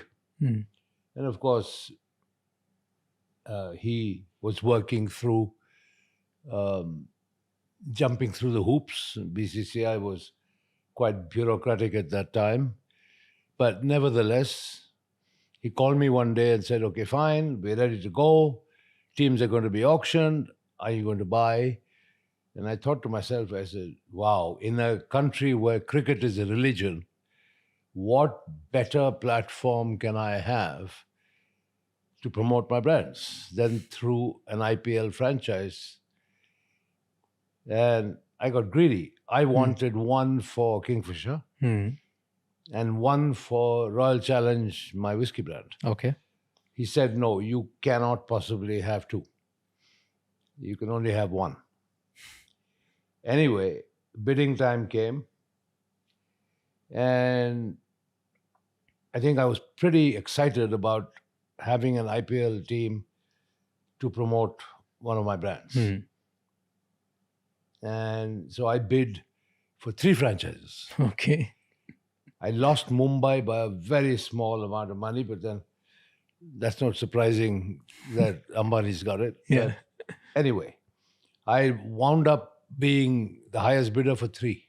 And I had to choose one. So I obviously chose Bangalore. And it then was natural that it would be Royal Challengers Bangalore, because the whiskey was Royal Challenge. And that's how RCB was born. But it was not a business, it was not for the love of cricket, it was more like a business decision that it will help my brands. Or was it both? This is it. The media narrative will be, well, vanity project. Vijay Mallya loves cricket. He wanted to buy his own team. Yeah. Flamboyance. The usual narrative about me. But the sole purpose always was promotion of the Royal Challenge whiskey brand. So it was very much business driven. And that's why it was called Royal Challengers. But did it help after that? Massively. The whiskey sales went up? Massively.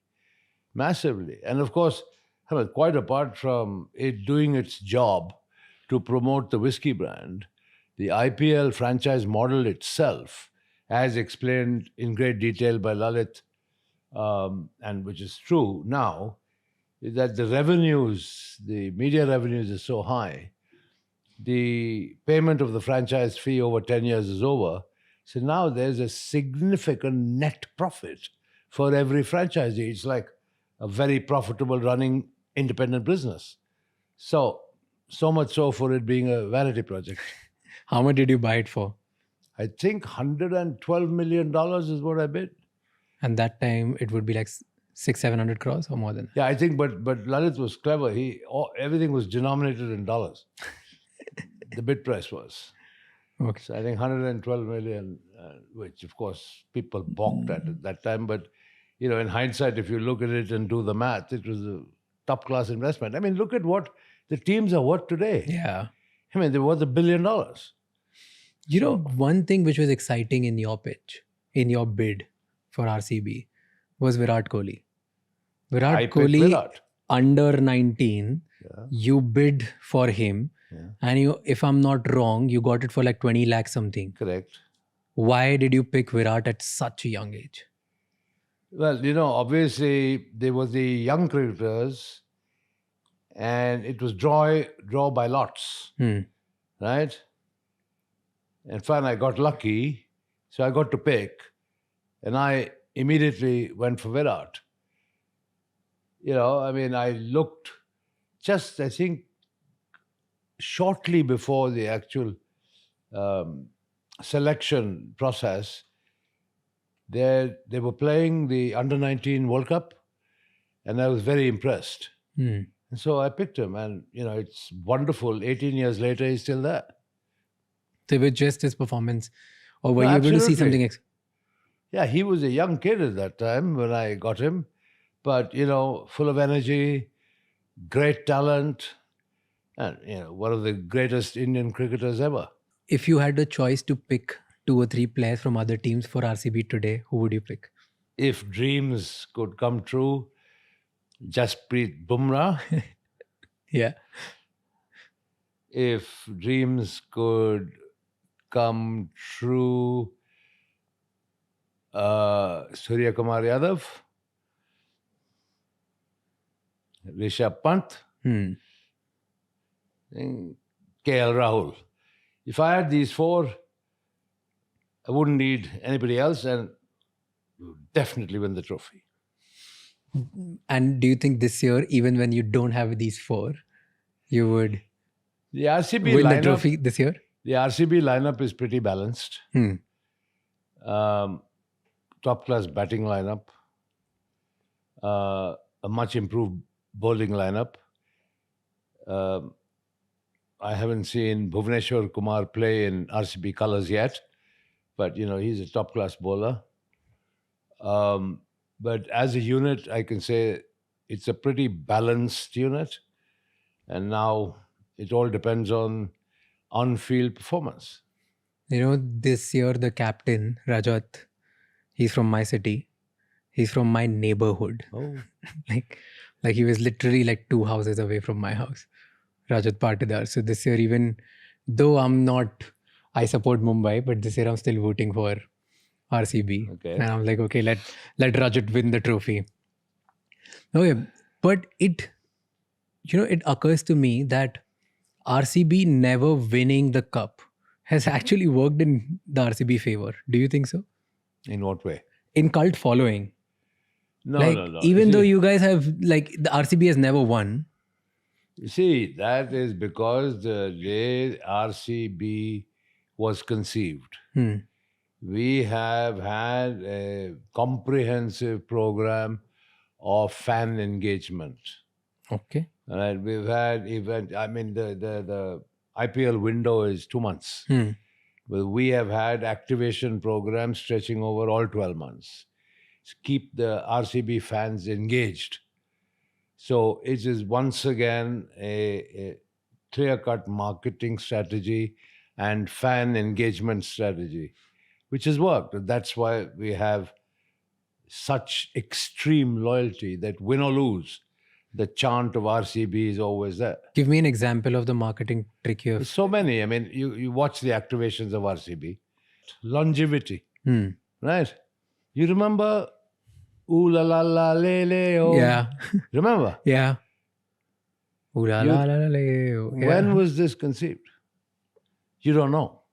Well, let me tell you. 1996 World Cup of cricket. The Kingfisher West Indies cricket team. Now, back in 1996, I put the Kingfisher logo on the West Indies, not Indian, cricket team. Okay? And because why? The personalities of the West Indian cricketers, fun, dancing, music, their entire swagger, that suited the Kingfisher brand. That was when the jingle was conceived, which lives on till today in 2025. Yeah. Wow. It was conceived before I was born. And I still remember it. So you have been king of marketing. You have done so many marketing gigs, right? Was the Formula One also a marketing stint for Kingfisher? See, I told you earlier that I've always had racing in my blood. I've always loved racing cars. I was then involved with the motorsports clubs in India. I was chairman of the Federation of Motorsports Clubs of India for many years. And the job of the Federation was basically to promote motorsports in India. Now, for anybody who is into motor racing, the absolute pinnacle of motorsport in the world is Formula One. Right? Now, what is Formula One all around? The image of Formula One, big box, glamour, seriously competitive racing divided by hundredths of a second, full of excitement, etc., etc., etc. All the attributes I have employed in different ways for my brands. And plus being a motor racing enthusiast, right? It was a dream to have a team on the F1 grid. So when the opportunity presented itself, I did it. Right? I did it. Now, I named it Force India. I could have easily named it Mallya Formula One, like Williams Formula One, for instance. Right? Why did you keep Force One? Because I wanted the Indian flag to be on the grid. I wanted the world to know that the team with roots in India of all countries was at the pinnacle of motorsport. And that is why I called it Force India. And I had the tricolor on the car. Of course, I also used the platform to advertise my brands. Yeah. Okay, including Royal Challenge, whiskey, White and Mackay, which we owned at that time, Kingfisher, then the airline. So the car, the livery of the car and all the merchandise around Formula One had a lot of our brands on it for promotional purposes. But the core reason was to put an Indian Formula One team on the grid. But you invested quite a lot of money on it, right? Sure I did. I mean, Formula One's not cheap. Do you think that was a bad decision? No, in hindsight, I wouldn't do anything different. Why not? Why not? Because you had to sell it, right? And I think a lot of accusations are for the same brand. Whose accusations about what? That you use Kingfisher money for Formula One and nobody talks about it. Nobody talks about that. Have you spoken about it before and still people don't? Never. Why should I? As I told you, I don't want to waste my time correcting the barrage of narratives coming from legacy media. But then you sold Force One. Yes, Force One became Racing Point. Yes. And You Racing sold it to Point Lawrence now Stroll, right? is Aston Martin Formula One. Yeah. Why did you sell it to Lawrence? I had to at that time because of my worldwide freezing orders and the troubles that Sahara was going through and so on and so forth. So, at the end of the day, I would have definitely kept it, but it was not to be. So fine, you move on in life. But I had 10 years of the Indian flag on the Formula One grid. Talking about another marketing stint, because there was cricket, there was Formula One, there was Kingfisher calendar. It was so highly talked about. What was the story behind Kingfisher calendar? Atul Kasbekar came to me and said, fine, let's, there's a Pirelli calendar. Why can't we create a similar property for Kingfisher? Absolutely. And so we said, fine, we'll have the Kingfisher swimsuit calendar. We couldn't go sort of kind of all the way that Pirelli might have been able to, given the social considerations in India and so on and so forth. But I think we produced a product that everybody demanded. I mean, even today, I get SMSs from people, where's my calendar? So it was highly sought after. And once again, we had events around it. We had the national hunt for the Kingfisher girl. That was national. So we broad-based it. And we chose models through a national hunt.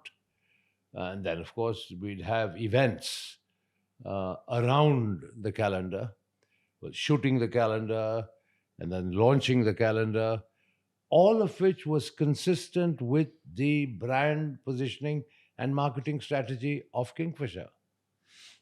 And why do you think that girls who became or who landed on the calendar, their careers skyrocketed? Well, because we chose the right girls. I mean, whether it was Deepika Padukone, whether it was Katrina Kaif, I mean, we had all the heroines and the stars on the calendar in their younger days. But they were not stars back then. No, They were became not, after. but we picked well. We picked the right talent. Did you also help them after the calendar, or it was just the engagement was They only till then? came with the calendar, and that was it. I did it because it was a fantastic marketing tool. Didn't bring anything to me personally, but it did wonders for the brand.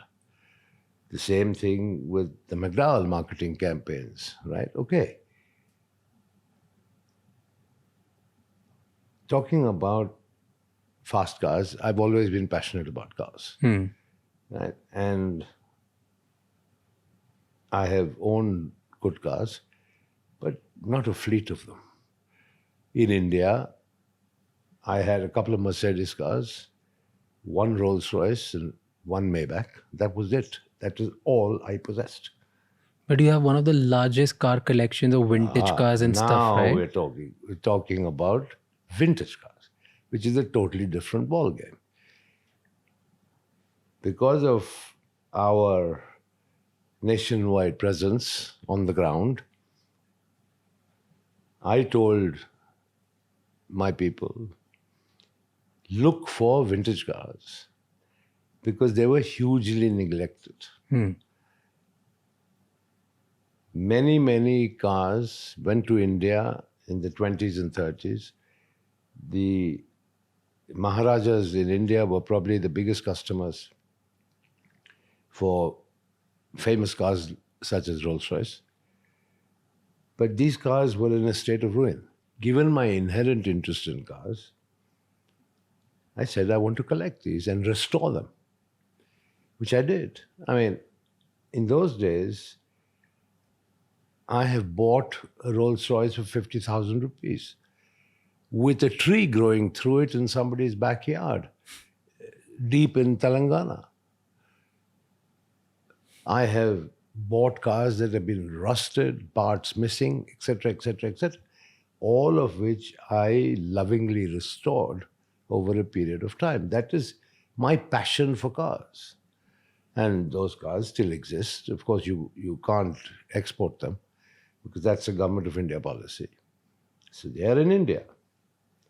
Tell me about the top 3 cars which you absolutely loved out of your collection from the vintage cars back then which you owned, maybe in England or in India or anywhere. In India, I had, I think it's 1931 PS Arrow, which is a fantastic American car, and which I took to Singapore.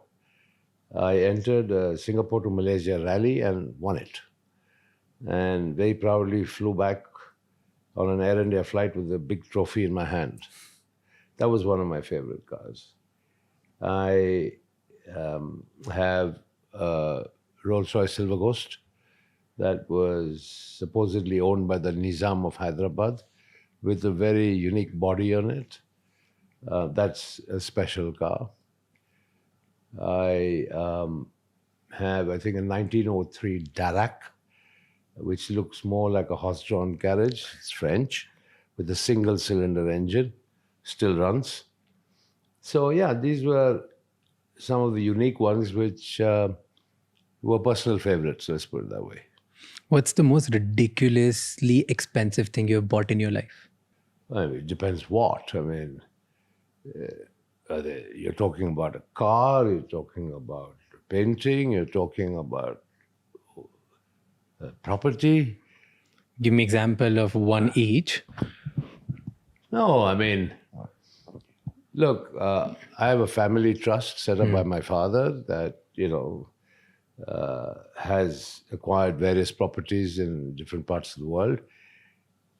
The media said I had over 20 properties, probably one in each country I went to, which is, once again, a hugely erroneous exaggeration. Yeah, sure, I have properties in England, properties in America, where my kids live. I had a lovely property in France, which you rightly pointed out, owned through Gizmo, which is a holding company. And then when I had the big brewery business in South Africa, we had a home in Cape Town, which was sold when the business was sold because I had no reason to keep going there. That's about it. And you talk about one of your houses which was very spoken about, actually two of them. Yeah. One is that big bungalow which is in India at the Kingfisher That's in Tower. Bangalore. Bangalore. It What was the started, intent? It started off as a joke. Okay. What story behind the it? brewery house, which is the bungalow, was on that piece of land for over 100 years. That's where I grew up. In that bungalow? Yeah, that's where my father lived.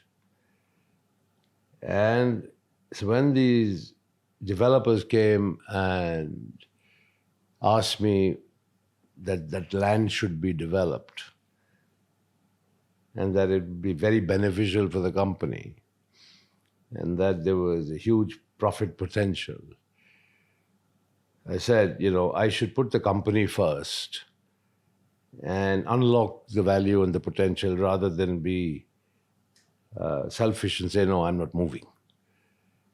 So in a joking way, I said to Irfan Razak of Prestige, very dear friend of mine, top man, I said, Irfan bhai, if you lift this building and put it on top of the tower you want to build, I'll agree. He said, okay, that's what we'll deliver. That's what they did. Wow. What is there inside the house? I always wonder every time I go to Bangalore. It's unfinished.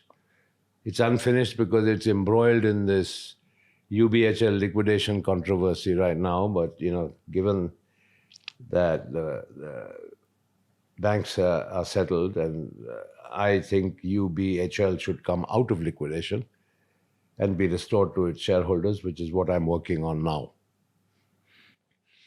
Was this also a reason why, because you marketed so well and you marketed at the place or with the tools which were very, very public in nature, very loud in nature, there was a line which I read in a newspaper which said, you are a showman and your father was a businessman. Is that why people misunderstand you?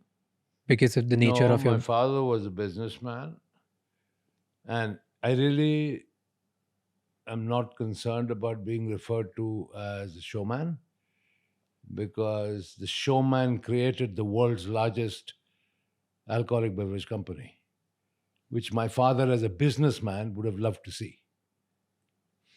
Do you think your father, if he was here with you, things would have been different for you? You would not land in this? Absolutely not. Absolutely not. I mean, if you see what I've been through, it's illogical. It is a sustained campaign and a sustained attack on the government's favorite poster boy. Right? Now, whether my dad was around or not would not change anything. What has been attempted and what is being done. Till now, the government officially recognizing and admitting that 14,100 crores has been recovered. Okay, let's go to a point where, when we were talking about earlier, about the Kingfisher Turmoil, you said you went to the FM back then, which was Pranav Mukherjee sir. what happened after that meeting? He said that banks will support you. Yeah. Is that the reason why a government bank supported you? This was not one government bank, it was a group of about 15 or 16 government banks. Kingfisher Airlines never borrowed any money from State Bank of India. Just to set the record straight. Okay. State Bank of India was a lender to Deccan. When Kingfisher and Deccan merged, State Bank of India became a lender to Kingfisher Airlines. But it started with Deccan. So like that, there were a group of banks from whom Kingfisher had borrowed money, a group of banks from whom Deccan had borrowed money, and then they got combined into one entity when Deccan and Kingfisher merged. Right? Yes, there were times when the sort of support from the finance minister at that time meant that, when I presented to various banks, including State Bank, that, the airline needed money, they would recognize our financial needs, appraise them correctly through State Bank of India capital markets, and then sanction loans, even though the credit worthiness of Kingfisher Airlines may have been short of norms. To that extent, I'm grateful, yes. But then, I did my bit as well. I put in 3,000 crores of UB Group's money into Kingfisher Airlines. You're talking to me about allegations of siphoning. You're talking to me about allegations of misusing Kingfisher Airline funds for my lifestyle for Formula One. Nobody ever talks about the 3,000 crores I infused in cash into Kingfisher Airlines to keep it afloat. My good friend and, probably the most successful lady entrepreneur I've known, she's like a sister to me, Kiran Mazumdar, has often said publicly that Vijay put everything on the line for Kingfisher. I did. But that's not appreciated. That is not appreciated. That's sad. But let the narrative be what it is. See, you put everything you had into reviving Kingfisher Airlines because you believed in the vision. Yeah. Right? But at the time when you asked loans, the company was not doing that great. Correct. Right? So you still got loan from the consortium of 17 banks. Correct. The reason was they believed in your vision, or the reason that they were influenced by the government to give you the loan? Yeah. They believed in the vision. They did their own appraisals, right? And please never forget, I gave my personal guarantee. And United Breweries Holdings Limited also gave its personal guarantee. If anybody had, bad intentions, if anybody had intentions to divert money, siphon money, steal money, would anybody put themselves on a line with a personal guarantee? Think about it. So all this narrative of चोर कभी अपना personal guarantee देता है क्या? That is why I say in the last 9 years, I haven't bothered about changing this narrative, because it is what it is. It's written by the Indian media, of course, prompted by the government, who have had their own press conferences, etc. I mean, Sambit Patra, the BJP spokesman, called a press conference and bandied around in front of the Indian media letters that I had written to Prime Minister Manmohan Singh, trying to establish a nexus, right, between me and the Prime Minister, and alleging some sort of wrongdoing by the then Congress Prime Minister. I mean, one could see through the political rhetoric straight away. I mean, why wouldn't any Indian citizen write to the Prime Minister for help? Fair. Because I never asked for money. I asked only for policy changes. Let's go to the series of events. After this, what happened? What happened? So, I'm quoting just pure research. Okay? Quoting whom? Quoting pure research of what's out there on all the newspapers. So, you got a loan from banks, and usually the normal nature of providing such big loans is people give you this kind of loan against collateral. And in this case, bank took brand name of Kingfisher as collateral and gave you the loan. One of the collaterals. One of the collateral. What were the other collaterals? Several other stocks, shares, property. So stocks and shares. Shares, property. And stock and shares, which is again quoted, at that time were at the price of 38, 39. But banks got it at 68, 69. You're talking about Kingfisher Airlines shares. Yeah. What about all the other shares of UBL and USL? Nobody talks about that. But where do you think they got this 14,000 crores from? I'm talking about back then. Like, not 1 minute. They have sold assets and realized 14,100 crores. Yeah. A large part of which were my shares. So you have only focused on brand value. You've forgotten about the shares. No, I'm talking about shares. Suggested, wait a minute. I never suggested that the brand value would generate 14,000 crores. My shares that were pledged did. So there's your answer to all this narrative. So you're saying that... I'm not saying, it's fact. No, so the facts are, which you are quoting, is they took shares of Kingfisher Airlines at the double price because they were also getting shares of UB. Mm-hmm. That's why there was some kind of negotiation which was played on. No. It's a multiple basket of securities. But still, why would a bank pay twice the share price? Look, nobody dreams up a share value. Okay? There were professional merchant bankers, including State Bank of India capital markets involved. They arrived at a share value. The part of the loan package was that Kingfisher's shares in the airline itself needed to be pledged to the banks. But that was not the only pledge. It was part of a basket. But then the media chose to focus only on that. So I would like to ask the legacy media, where did the 14,000 crores come from?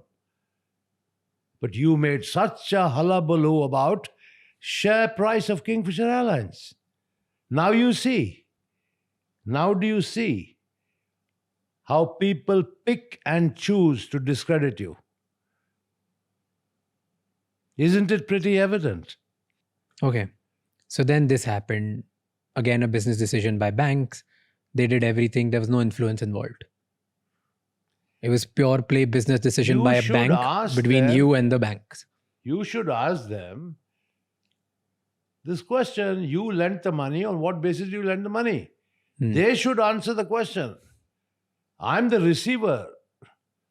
First of all, and let me clarify here, when you keep saying you borrowed, I never borrowed 1 naya paisa. Vijay Mallya has never borrowed a single rupee from anybody ever. It was Kingfisher Airlines, the running company, that borrowed. I was a guarantor. Please, there's a big difference. And then the money came in, but Kingfisher Airlines was still bleeding.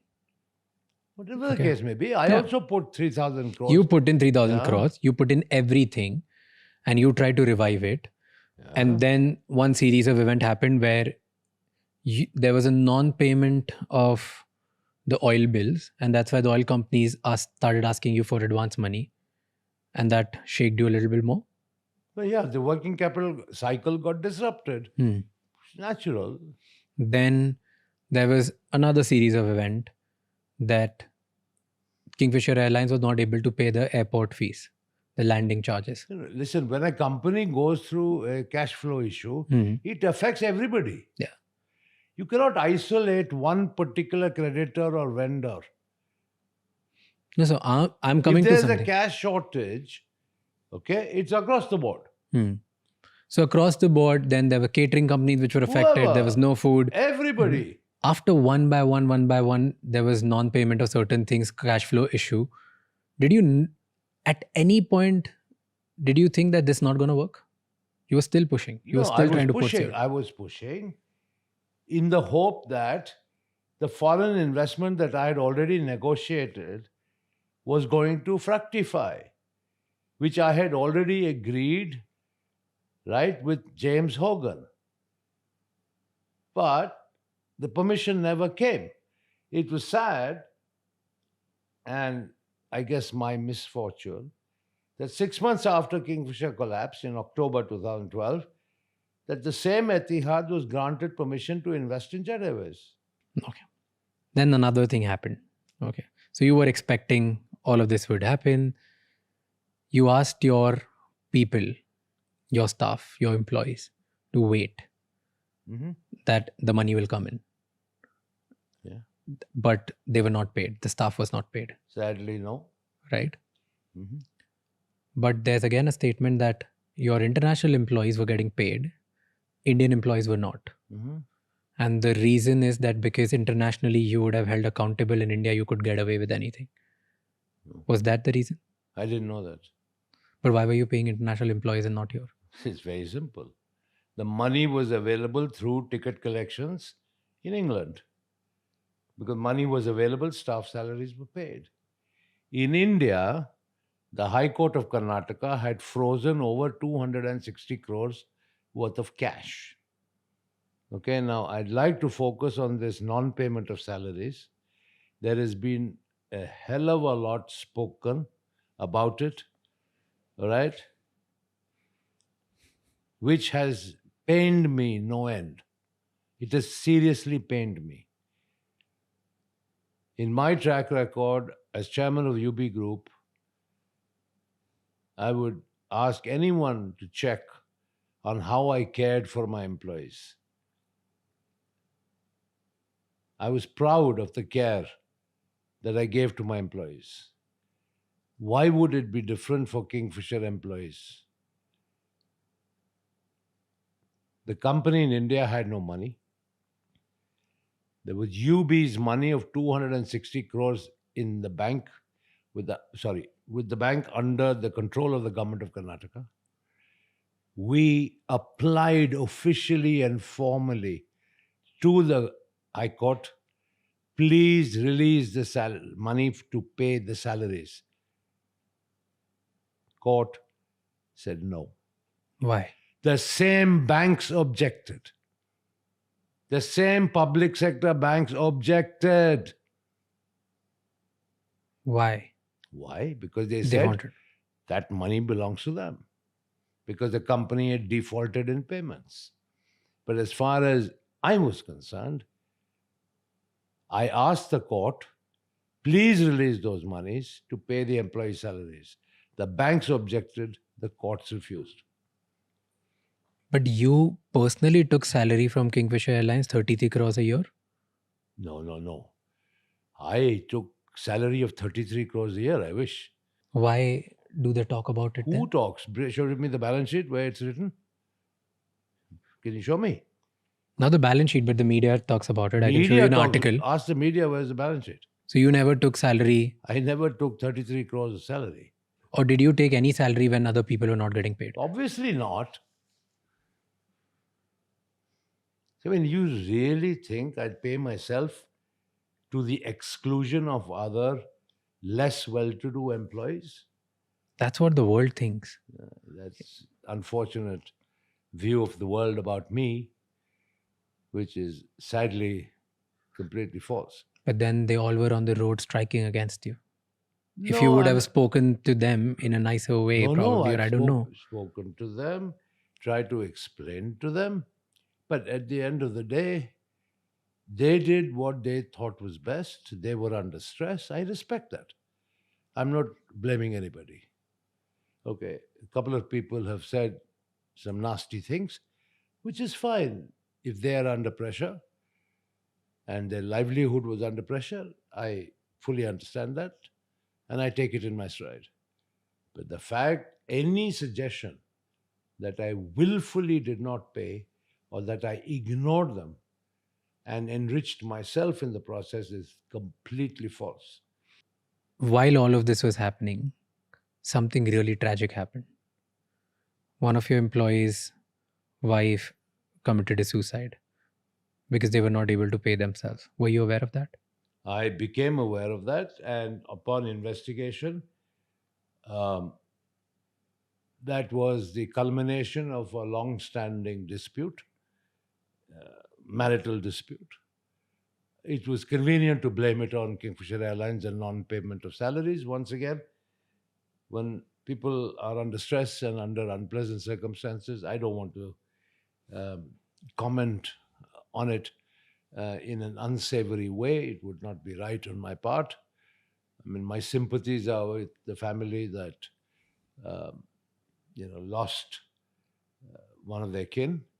But I can tell you that we investigated the matter, and okay, sadly the tragedy did happen, and yes, sadly, equally sadly, that family had not been paid their salary. If you'd like to blame it on me, fine, I'll take the blame.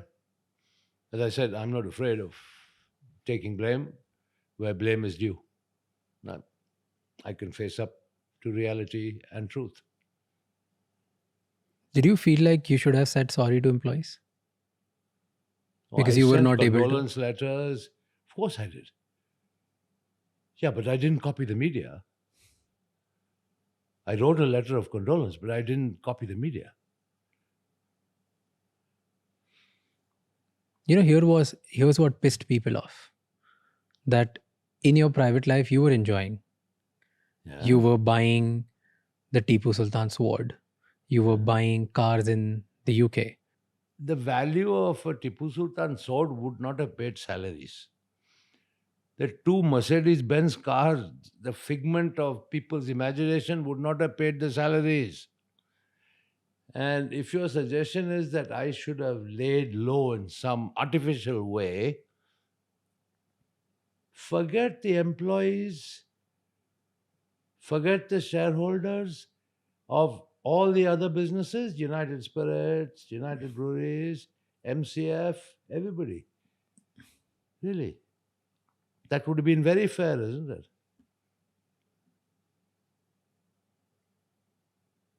And behave in a manner where my only asset and liability in life was Kingfisher Airlines. I had nothing else. That's the way I should have behaved, right? What about the salaries of the other employees of the other group companies? What about the shareholders of those companies? What about the future of those companies and the management of those companies? So sadly, if one company fails, is it your suggestion that the whole group must fail? No, definitely not. Okay. Everybody loves to talk about the failure of Kingfisher Airlines, and of course, pin me, the blame on me personally. Forget about everything else. It is Vijay Mallya's failure, Vijay Mallya ka chori, Vijay Mallya ka fraud. Everything is Vijay Mallya. Fine.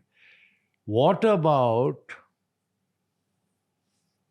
United Spirits Limited, United Breweries Limited, from where it started to where I left off, and the wealth creation in the hands of shareholders and the wealth creation in the hands of employees, probably amongst the highest in India in the corporate sector, highest, all forgotten. Nobody even refers to it. Kingfisher Airlines, Mallya, Thoko Saleko. That's it. The narrative begins there, ends there. Do you think if you would have done things differently, probably this side of you would have been more celebrated than the side which has gotten... Once the media started, beginning with one particular channel whose anchor is known, right, to shout the house down, right? What did I start by saying? Vijay Mallya, I want to see you eating jail food. Vijay Mallya, I want to see you in jail clothes, etc., etc. Started from there. Everybody had to jump on the bandwagon. I think in the same time, because we're talking about events, somebody mentioned that you took out 35 million euros and invested in buying properties in France. Rubbish. Some dummy company called, I think, Gizmo Holding or something like that. Tell me, if I had siphoned Kingfisher Airlines money to such an extent, as people suggest, Mhm. how would the airline run? On the bank's own admission, on the debt recovery tribunal's own admission, 4,999 crores was the debt. Hmm. Right? Yeah. Rest is all interest. ठीक है ना? The suggestions are that I have stolen or misused most of that or all of it. How would the airline fly?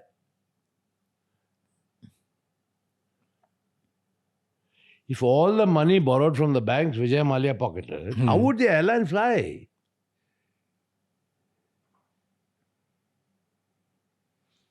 See, so all these allegations and false narratives being painted by people, if you analyze them, they make no sense.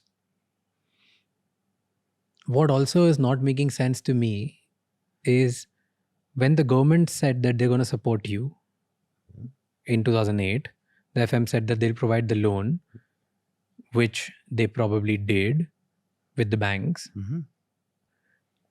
Later in 2011, the union minister of the same government they started objecting that you were not paying even taxes. 150 crore was pending, and they started putting you in the public eye. But they were arrears. Nobody is disputing that. But compare my arrears with Air India's arrears.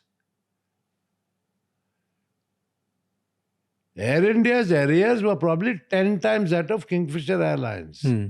That was because of the stress of the aviation sector. And why did Air India didn't get anything and you got everything? Every little scrutiny happened with you if Air India was in trouble more than you, which actually was the case. It's a fact. Yeah, it's a fact. They were in a more daunting situation than yours, like the airline. Yeah, but all the focus was only Kingfisher. Why? You should ask those that Why do you think? turned on the spotlights. Why do you think it happened? Like clearly combination of animosity, jealousy, whole bunch of factors. And, once again, unproductive things to think about. In life, think positive. Come on, it costed you a whole life in India. You must have thought about it hundreds of times. No, I'm not. In any case, since 1988, I've been going to India for less than 180 days in a year. All my 3 children are American citizens. All have lived outside India, never in India. My mother has been in this country for over 30 years. What do I go back to? Of course, I will get the most ceremonial welcome by the Indian media. Of course, sure I will. My goodness, it will be headlines of every single newspaper. Okay, so 2012, the airline got suspended. Non-payment of multiple things, working capital, cash flow, everything got really, really bad for you. Right? And then the big bash happened, the birthday party, which is often talked about in 2015. Go ahead. What happened between 2012 and 2015 with this case? What happened? I'm asking you, what happened during? What happened? Did In everybody what sense forgot? what? Did everybody, they were not bothered about Kingfisher Airlines, or what the cases were going on? Of course, everything was going on. Nothing stopped. Nothing stopped. Because people don't talk about that often. What happened? What was going on? Nothing was going on. That's when the willful defaulter and all that. You know what the willful defaulter is all about, right? Tell me what is The about. banks call a willful defaulter of somebody who has the money but won't pay. Yeah. That's called a willful defaulter. Yeah. Right. I made 4 settlement offers to the banks. Between 2012 to 2015? Yes. Which they refused to accept. That nobody knows.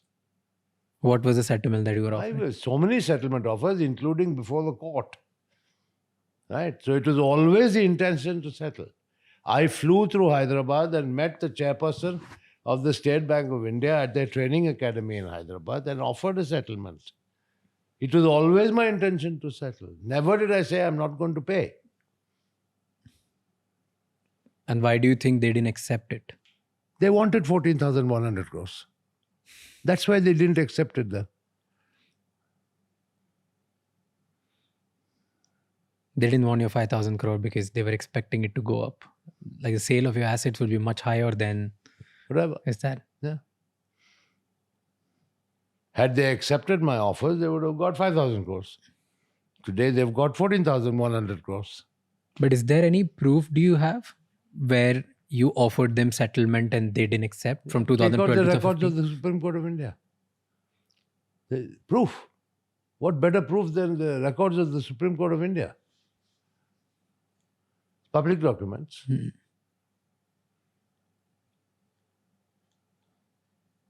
So let's say you offered, Yeah. nothing happened. Nobody, not even a needle moved. It just kept going on. It kept getting worse. And you knew this trouble was going on.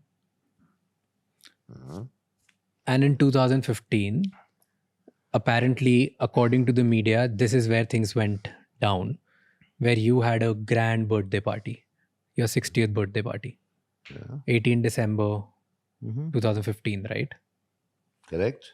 What happened in that party? Nothing. It was a party that, normal party that I had. And I've had so many of them over the years. Do you think you shouldn't have done that party or made it so public? But why? Why? Because the whole narrative is against you. You spending, see, this is what a common person would think. If I was a Kingfisher employee and I've not gotten paid for XYZ reason, for let's say economic factors, business model, whatever, XYZ reason, I'm not getting paid. My livelihood was dependent on this. And then I see the promoter of my company spending millions of dollars or Enrique Iglesias to perform for his birthday party. I would get enraged. I want to, as an employee at that point, if I've not gotten paid, I don't understand that there are 50 businesses that you have built. I understand only one thing, that the promoter of my company is enjoying on my expense. I would agree with everything that you said, except your last, at my expense. The promoter of the I'm talking company, like a common person, that's why I'm asking. fair enough. The common person didn't know that upon objection by the same banks, Karnataka High Court declined to agree to drawing readily available cash to pay the salaries. Right. Okay, I agree with you. The suffering employee would have also said, the man has United Breweries, United Spirits, is none of my business. Right. Right. So I could have been a thorough hypocrite. I could have come here to London and had my party and nobody would have even known. Right? Yeah. Would that have solved the problem? No. Okay. But you So, didn't do that. You did the public party in India. It's not public. Sorry. It was by invitation. But of course, everything that I do is covered by the Yes. media. And I paid for it myself. Kingfisher Airlines was in no position to pay. I paid for it myself. Maybe in hindsight now, okay, and we're talking about December 2015 against an airline that shut in 2012. If you're talking about my birthday party in December 18, 2012, you probably have a more significant point. But 3 years later, in December 2015, okay, a milestone 60th birthday, right? Still being held against me with such venom, I don't quite get it. But okay, maybe it was a mistake. I should have probably come here to London and had my party and nobody would have known. But once again, because I was transparent and lived my life pretty transparently as I always did, the media latched onto it and bashed me for it. Fine. So everything in the last 10 or 15 minutes, maybe more, that you are questioning me on are Indian media generated comments and narratives. None of these are facts. But are you not apologetic about what happened? Apologetic. What do I apologize for? For only to the only for the employees of that business, for no one else. After putting 3,000 crores of my own money into the business, I need to apologize. You've been wronged, but so have your employees of Kingfisher. What would you say to them who lost their jobs, who still hold angst against you? If you were directly just talking to them and not me, what would you tell them? I would say I'm deeply sorry for what happened to them. I would say I'm deeply sorry that some of them didn't get paid their salaries. I have no excuses to offer. I take full responsibility. But for those who care to listen, there was money lying in deposit with the Karnataka High Court.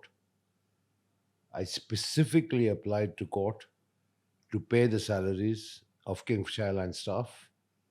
The banks objected and the court refused the permission. There was really nothing I could do beyond that. And what would you tell those employees who are still questioning that, hey, we were in trouble and you tried everything to get that money from the court, but it didn't help? Then why did you go out and party like a king on your 60th birthday when we were suffering? We need to look at the timeline here. Kingfisher Airlines shut down in 2012. My 60th birthday was in December 2015. Right? There was nothing I could do in the interim to find money to pay the staff in particular, because any money that could have been infused theoretically would have been taken by the banks because all the assets were frozen. Did your legal advise you not to pay?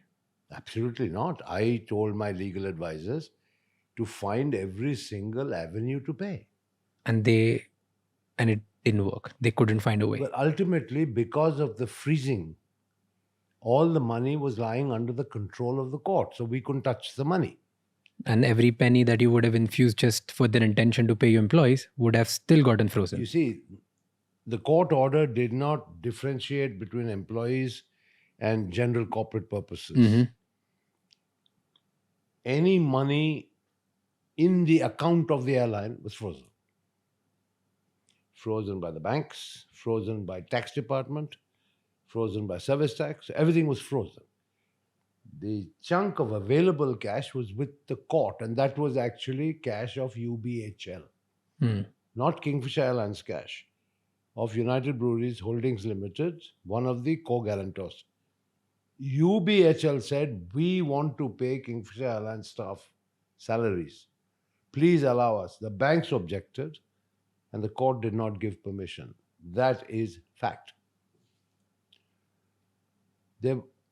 I would feel very sad if somebody said I had no intention to pay or that I ignored to make the efforts.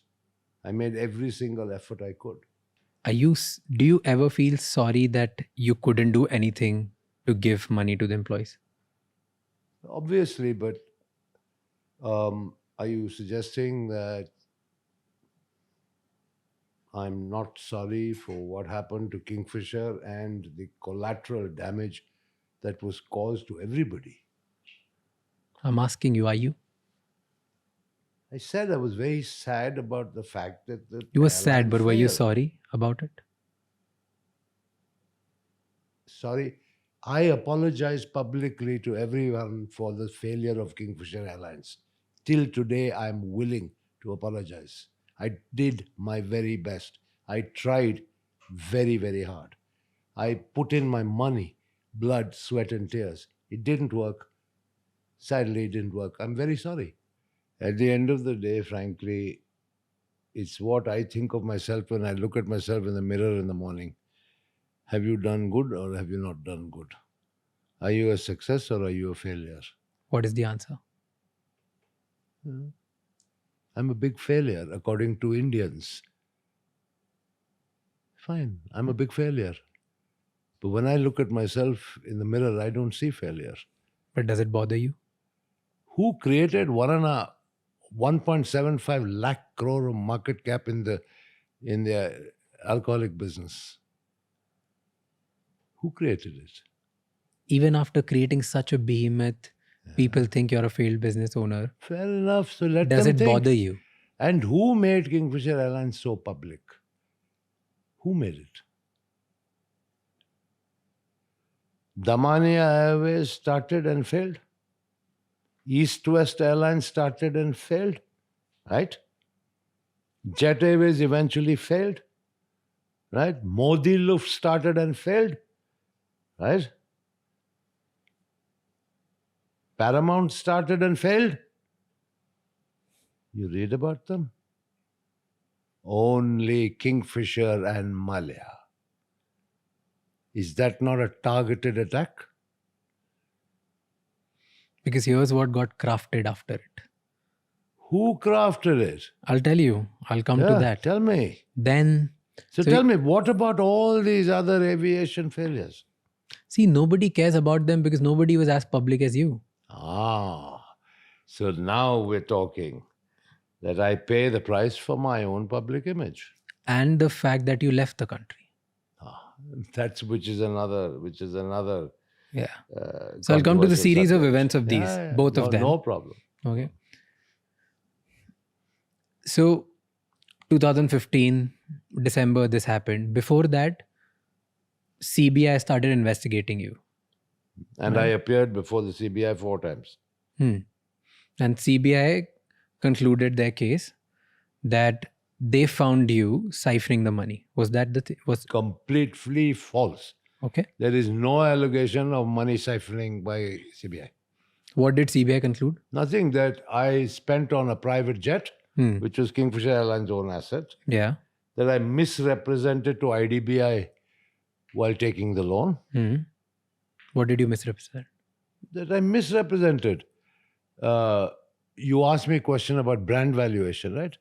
So one of the allegations is brand valuation. Was it also bizarre? Like IDBI gave you loan in just 2 days, and on Sunday you got the money transferred in your bank. Yeah, but then that was a short-term loan. Okay. They got the money back and then they participated in the consortium lending. Okay. Yeah. So, but there is no allegation of siphoning money. None. Zero. So it was misrepresentation Yeah, that's and it. using that money or using the Kingfisher loan proceedings to buy a private jet. Not private jet was owned by Kingfisher Airlines. The Kingfisher Airlines own asset. They said I misused it. I misused it for personal trips. Did you?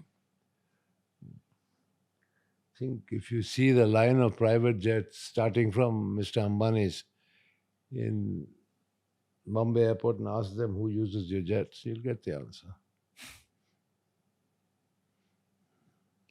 Come on, deflecting is not a right It's way not of deflecting. answering. I'm asking you, What? did you misuse it? What is misuse?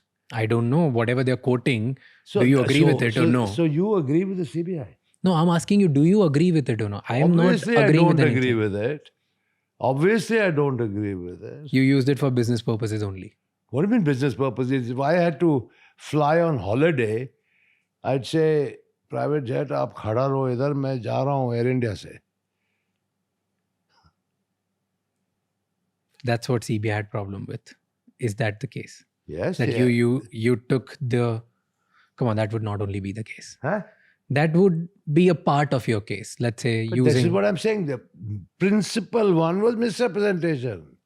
Okay. Yeah. So that is first. that's it. Misrepresentation. And because of this, they issued an LOC. They issued LOC, right? Lookout circular to the immigration office that Vijay Mallya should not leave the country. No, I'm not aware of any of that. Okay. Because then there was a public issuance against in 2015 where the LOC which was issued for you had few words changed. I know nothing about this. Okay, so there was, and this I'm quoting from again another article where I can show you the article. Yeah, Where but it's I've never heard of this before. okay. So the article said that you met with someone really powerful, and after that, in just few months, the lookout circular got changed, and the lookout circular changed into okay. Next time to the immigration officers, that if Vijay Mallya comes to the airport and want to leave the country, you need to inform us where is he going and for what purposes. You don't need to stop him. But earlier, the CBI put out a lookout notice that you should not allow Vijay Mallya to leave the country. And this change was made in 2015. I know nothing about this. This is the first time you are informing me. I went in and out multiple times. During the entire tenure. Never a problem at all. And what you're telling me now is news to me. I've Wow. never known of a LOC issued or any other form of notice. The change happened on 24th November 2015. Just few words. No. And it specifically read, this was a fresh LOC, that he needs to be questioned before leaving the country. Where is he going? And this needs to be informed to CBI. After that, he can continue traveling. He should not be stopped. That's fine. That you said when in 2015? 24th November 2015, a fresh LOC was And before that? circled. Before that, there was just, I don't have an I must exact have date. gone in 4 times before that. Oh. So then, where's the LOC? So all of this is random thing that you met someone really powerful in Delhi and got changed, and you changed your CBI circular or something. Nonsense. Okay. Then another series of event happened, because after your public birthday party, people started losing their shit. They started getting pissed. It became even more public. This 2015, end of it. Your Supreme Court interfered, I guess. Supreme Court entered in this whole case, and they put up a bench that 3rd March 2016, your case needs to be heard or needs to be represented in front of Supreme Court. On 1st March 2016, I think you were in Delhi, you went to the parliament, and 2nd March, you left the country. One day before, when you were about to be present in front of Supreme Court. Is all of this real? Or none of it is real? No, this is completely false. There was no Supreme Court hearing. I was not summoned to court. I'm not aware of any court hearing.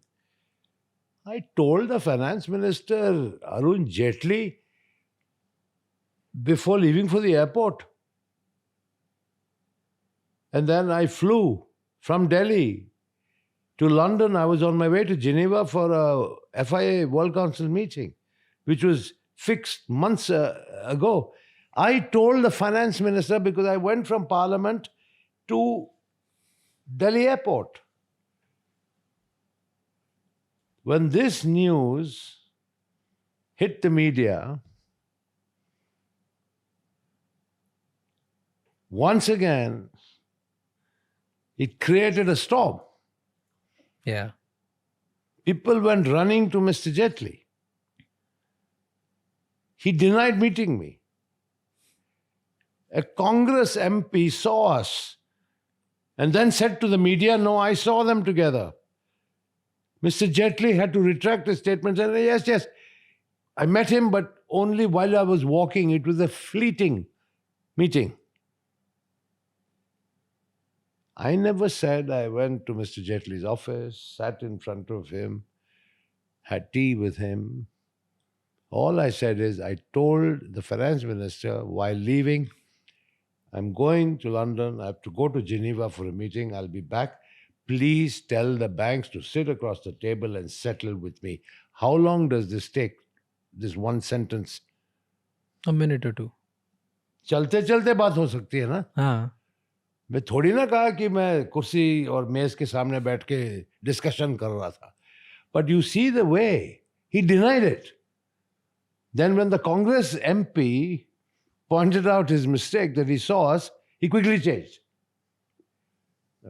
This is the problem with the media, particularly where I am concerned. They conjure up stuff, they blow things well out of proportion.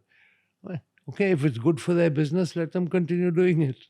So all of this is nuisance that on 2nd of March, you left Delhi airport for London in a Jet Airways flight 9W122 from T3 with 55 big suitcases.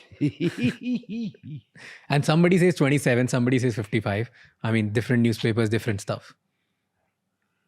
What difference does it make?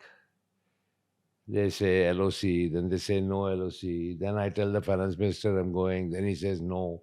Then he said no, he had a fleeting meeting with me. And all this 15, 18 suitcases, complete and utter rubbish. So your intention was never to leave the country. Look, please understand this whole narrative of bhagya, bhagoda. Because this is where it starts. Yeah. This is coming from people who don't know their facts. Tell us the facts.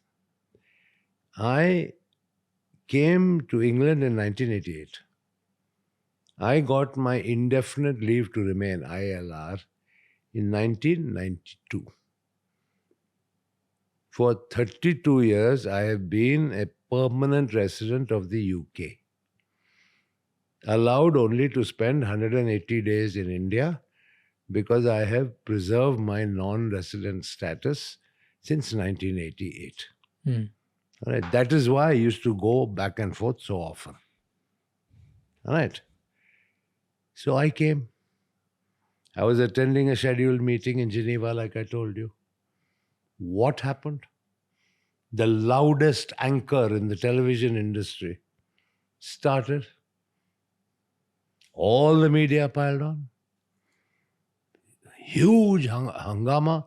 How did Vijay Mallya leave? How did he leave? Like any normal person on a Jet Airways flight. That too after telling the finance minister that I'm going. Driving from Parliament House to the airport. Right. So this whole tamasha started. Right. How does government normally react to media frenzy? Check your own facts. So I said, okay, let things cool down. On top of that, I was negotiating with my foreign collaborators to sell certain shares so that I could pay the banks. My intention was always to settle with the banks. Right? Yeah. So I wrote to the enforcement directorate who sent me a summons. I need some time. I'm negotiating. I want to settle with the banks. I've got some business to do. I've already appeared before the CBI. I will appear before you. Right? Just give me some time. What happened in the meantime? They revoked my passport. Revoked it. Okay.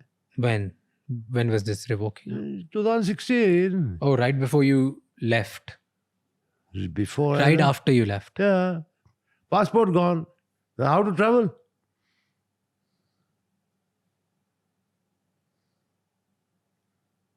So you got stuck because they revoked your passport. Then- Your intention was to come back to country.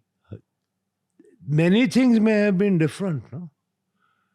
But your intention was But always without a passport, where do you go? nowhere. Oh, correct. Because you were a British citizen, Not citizen, permanent resident. permanent resident. I kept my Indian passport because I was a member of parliament, Okay. which I could not be a member of parliament had I not been an Indian citizen. So if your intention was to come back to the country, why didn't people allow you? Look, that you should ask the people. Why should I sit and speculate? But aren't they spending millions of dollars in cases to get your extradition done?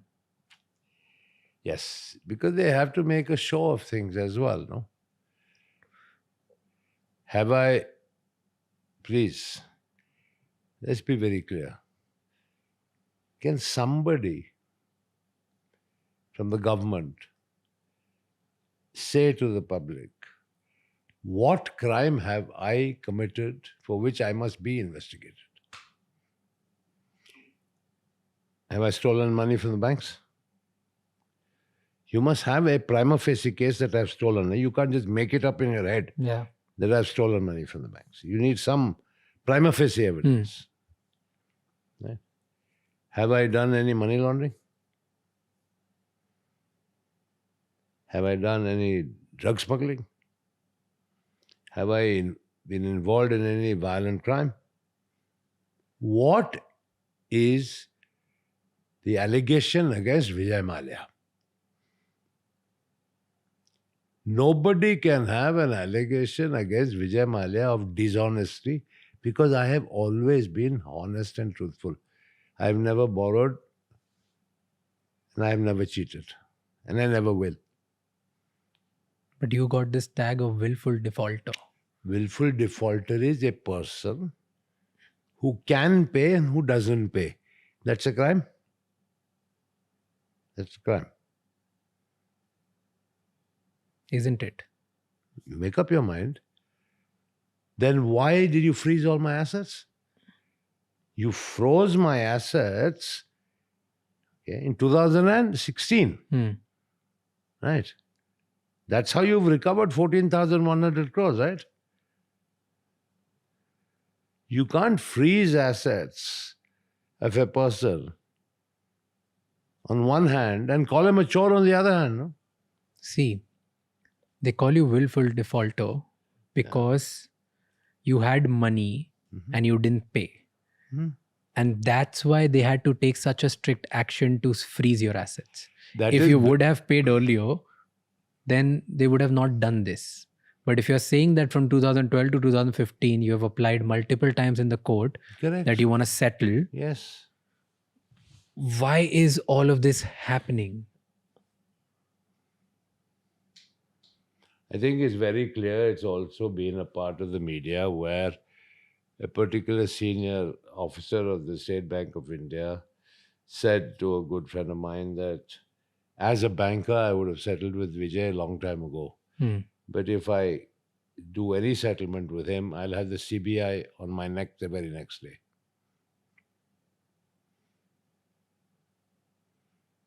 And why do you think CBI has to do all of these things? Because technically banks, you're saying banks want 14,000 crores. Isn't the CBI called a caged parrot? But then banks ultimately want 14,000 crore. So they don't want anything to happen. Why would bank want to settle you? Who knows? If you go to the banks today, they may tell you, I owe even more money. Tell me real numbers. Because somewhere it's written 9,000 crore, somewhere it's written... There is no 9,000, that is all imagination. 6203 is the real number. Judgment debt. 6203, 6,203. And you have been vocal about it. I was going through your tweets. Publicly, you have been very vocal about that. Hey, I want to pay, come talk to me. Hey, I want to settle. There are multiple times you've just said it. I've shown you letters I've written to the banks. Nothing. We cannot engage with you. Period. Right? You were part of the parliament. And you were influential. You had money. You were powerful. You could do nothing about all of this. What went wrong? That probably is the cause of everything that followed. Who do you make a poster boy? Somebody who is insignificant, is it? Well, why would if you want to make an example of somebody, who do you make an example of? A visible person or an invisible person? Definitely a visible person. Correct. So there you've got the answer. But why would they want to make an example out of you when you were ready to settle? It was just a business failure in your terms. It suits you, to reject a settlement offer and to continue to claim that amounts are due to the banks and therefore you're a defaulter and therefore we're going to hound you and chase you. It suits the narrative. Today in India, business failure means fraud. If purely that line you're talking about, then yes, it's kept asking wrong. me about me. why people tag me willful defaulter, why they accuse me, why the narrative is so negative about me. What happened to poor Naresh Goyal? What happened? India's biggest airline jet collapsed. Naresh Goyal went to jail. Right? What happened to people like Gautam Thapar in Delhi? In jail. Right? So if your business does badly, you're automatically referred to as a fraud. The inference is that you've stolen. In which countries does this happen? The biggest companies in the world fail, right? Are their management, senior management put in jail? Are they accused of fraud? The whole purpose of business is associated with certain risk as well, Yep. right? But in India, sadly, you have a business that fails, you're accused of fraud and improper conduct.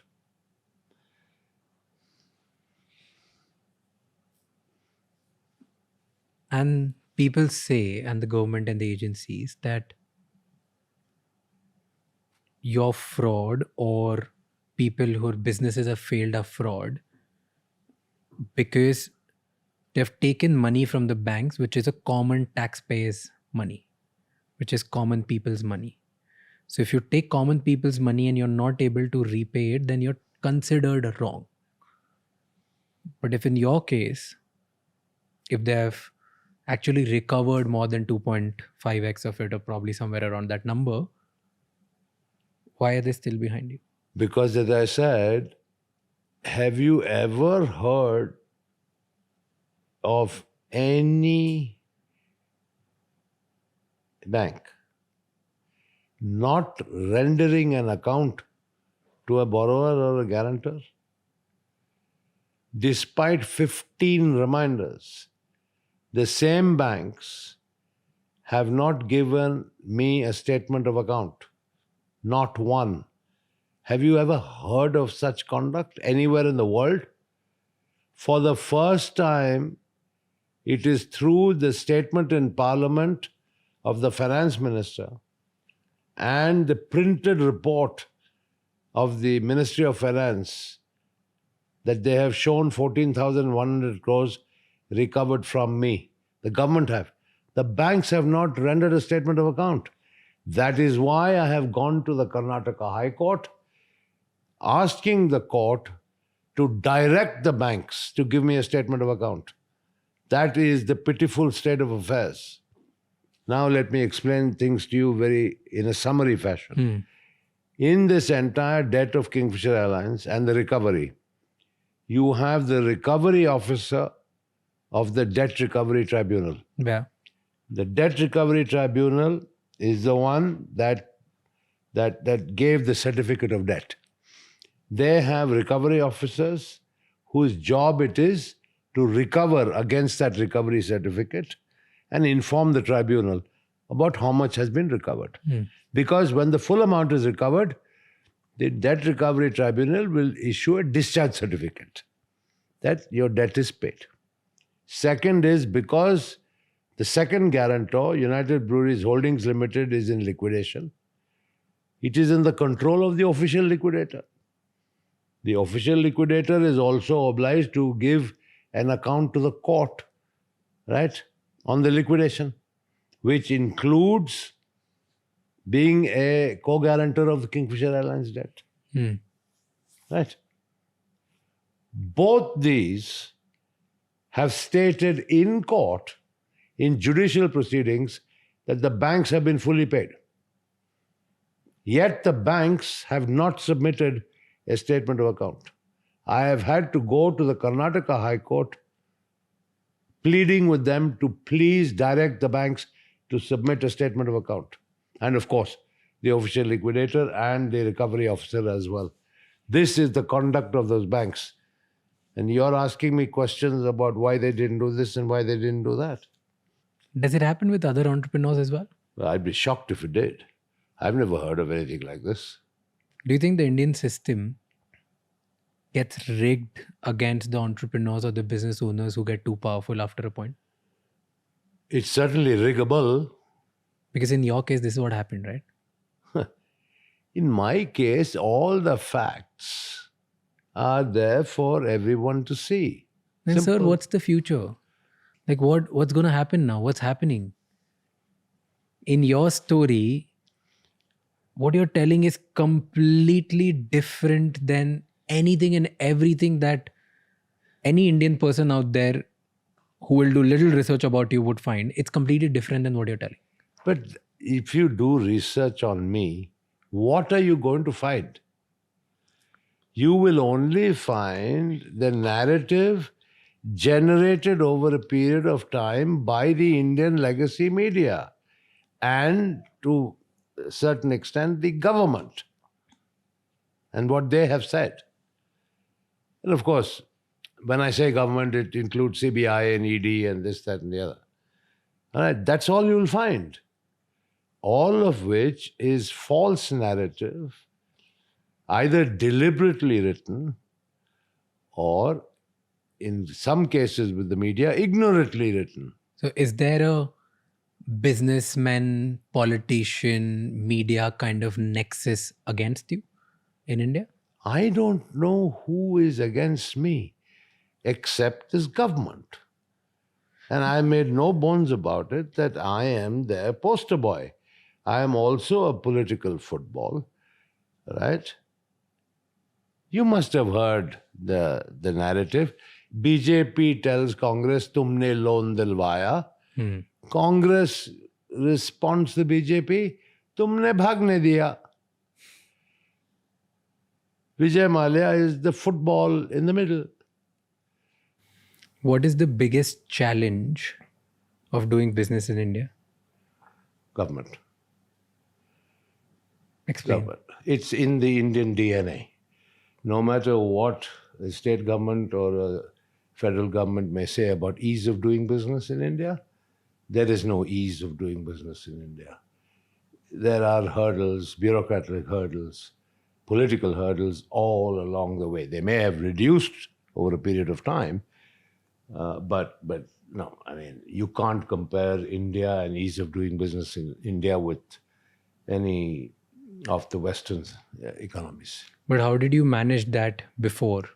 Like earlier, you expanded your group from a couple of 100 crores to thousands of crore. Then definitely you must be navigating somehow with all these challenges. What did you do? That's what I said. I had to maintain good relations with almost 29 countries. That's the 29 states, all of which were empowered by the Constitution to have their own policy on liquor. So I had to effectively be in the good books of 29 chief ministers. What do you mean by becoming or getting in the good books of the government? Well, you know, Like, were you doing favors? They were asking favors to you? Was there... Look, let me tell you, when elections were announced, I would desperately want to take a holiday outside India Why? because I didn't want to be accessible.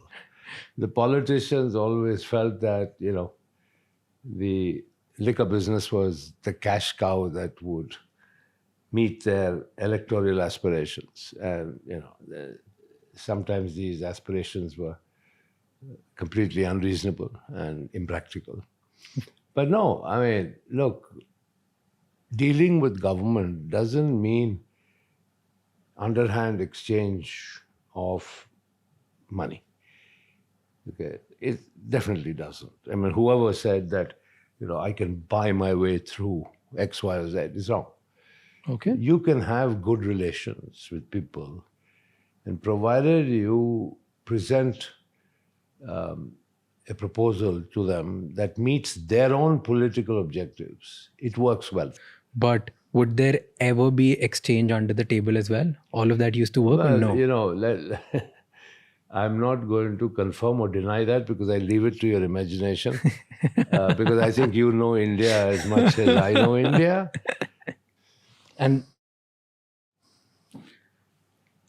they would ask for backing the election campaigns? That's what they would ask technically. Or was there something else as well? Look, the demands were varied. Give me example of 2-3 demands. The demands Random. were, first of all, cash. Second, copious amounts of alcohol, which seems to be an essential part of any electoral campaign. For free. Vehicles. Cars. Yeah, vehicles, jeeps, cars, yeah. So it was multifarious. But the easiest for me was to disburse alcohol, which is, at the end of the day, I was in a privileged position heading India's largest alcohol company. I could say, all right, fine, But yeah, alcohol plays a big role in elections in India, even today. How do you make money now? How do I make money? Like today, how do you make money? I get a modest salary from my company. Not the Indian companies. No. So do you own anything here? There are companies here or in other countries? Of course. I told you I've been a non-resident since 1988. Okay? Even though I sold Berger Paints in 1996, I've had several other businesses outside of India for the last 30 years. What was your net worth at peak in India? I don't know, because it fluctuated with the share value. But if any number you had. Subject to great amount of speculation. Okay. Frankly, what difference does it make? What's your net worth today? I don't know. Probably zero, according to the banks. Probably. Walk me through your day today. What do you do now? Nothing. After all of this is done, what time do you wake up? How do you keep yourself busy? What do you do? Well, I have 6 dogs. I love them. I love dogs. I play with them. I like to keep abreast of international news. I love my dogs. I play with them a lot.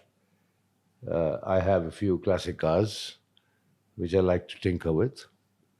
But I have an office on the property next door with my staff. And yeah, as I told you, I have running businesses. And so I keep an eye on them. But sadly, a lot of time is taken on unproductive and very expensive legal matters. Sadly, once again, the banks in India, who are state-owned banks, public sector banks, carried their attack on me here even before the UK courts.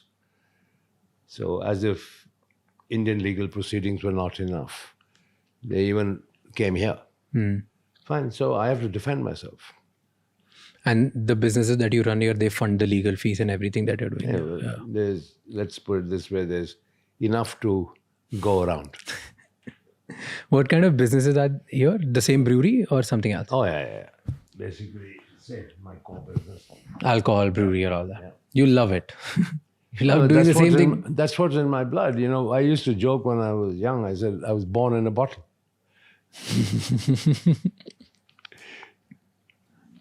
Wow. Do you feel restricted now? Because you just use word, I was born in a bottle. Do you feel that you have been caged in a bottle again with all these legal matters? Because you don't have a passport. You're a free bird flying around all over the world. Yeah. So now you're stuck here. That freedom went in 2016 when the Indian government revoked my passport. So it wasn't a suspension, it was a revocation. So I knew back then the consequence was no travel, right? So for a guy who used to be on a plane 3-4 times a week, flying around the world, to be in one country for 9 long years, certainly a game changer.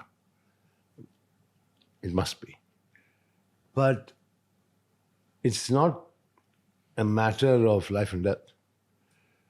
I mean, it isn't that profound because there's enough and more to do and to enjoy a quality of life that, okay, has shrunk in many ways from what used to be, but it's still okay. One must get on and move on. Does it not bother you? No, it doesn't bother me. Do I look bothered? No, Not to me. It's not a question of what is the meaning of do I get up in the morning and wipe my tears away every day? No. Someday, some point, you're like, I'm done with this. Like, what the hell is happening with me? What is my solution? What are my options? The government of India has revoked my passport, right? All I can get is a one-way travel pass to India. That's it. What about my constitutional rights that every Indian citizen is entitled to a passport? And what happens if I try to enforce those? It'll drag on for years in the court. By the time I might be too old to travel. So don't you feel lonely here? No, well, I have a lot of my friends here in England. A lot of people come and visit me. Well, another one of life's lessons is when times are tough, you realize who your actual friends are. And I have realized that very comprehensively. I mean, those who used to be my so-called buddies who, in times of my heyday, for lack of a better word, are nowhere to be seen. You used to hang out with a lot of billionaires, Bollywood celebrities, politicians, a lot of people and your friends from the corporate world. They all stopped taking up your calls? No. The politicians certainly stopped. And I think as one of the many politicians explained to me, quite truthfully, which I respect, he said, if we are seen to be associated with you, this government will come after us. Because I think in the political world, I think it's pretty well known and more importantly, pretty obvious that this government is after me. So they want to protect themselves.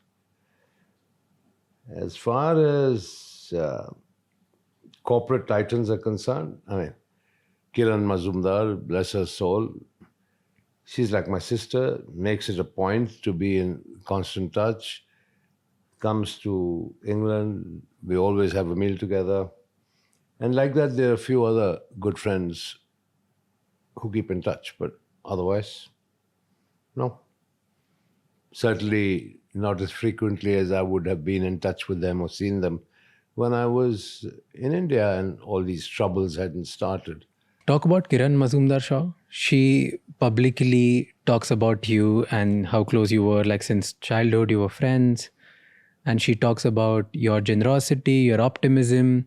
She's been very vocal that you gave it all to save and fight it all. She has gone out in public and said that it was bad times and bad things which happened to you, but you were right and you gave it all away. So she talks about it, and someone of that stature living in a very public market in country like India, usually people stay away from these conversations and people would want to, she talks, but she doesn't. She talks about it every time people ask about you. She's been okay about it. In fact, there was a statement that she said, a lot of people are optimistic. Vijay was probably rather more optimistic than most. And no, it she wasn't talks a about question of just optimism. Let me tell you, Kiran and me grew up together. I talked about the brewery house in Bangalore. At that time, there was a little colony. So there was a brewery house in which I lived and then 4 other bungalows. The one next to the brewery house was actually occupied by Kiran Mazumdar and her father. Her father was the chief brewer and the technical director of UB. Okay. And so Kiran and her 2 brothers and mom grew up in my house, in my colony, with one wall separating us. So we were very, very close. And Kiran has been very, very different. She started off being a qualified brewmaster. How many Indian women can you think of who would go and qualify as a brewmaster? But Kiran was determined to do it, and she did it in Australia. So, Kiran, as an entrepreneur, not only has been brilliant, but has a super brilliant track record. But she's a tough cookie, and she speaks her mind, which is something that people should respect. And being a woman at that. So I'm so grateful for her public support of me. She knows what I went through with Kingfisher Airlines. I used to share it with her all the time. And she knew that I gave it my all. I mean, forget about just putting in 3,000 crores. I mean, every bit of my blood, sweat, and tears went into trying to make Kingfisher Airlines work.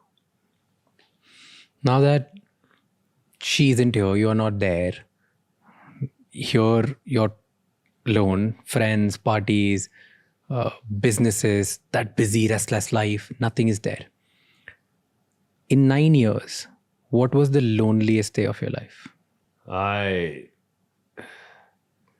always have had something to do. I haven't been sitting alone. I told you, my interests keep me occupied. My pace of life is slowed down dramatically. My pace of life now is probably one of semi-retirement, to be honest. But that's what happens when you reach retirement age, isn't it? So the frenzy of the past doesn't last forever. And I'm in that phase. But I have enough and more interest to keep me occupied. Tell me, what do people misunderstand about you?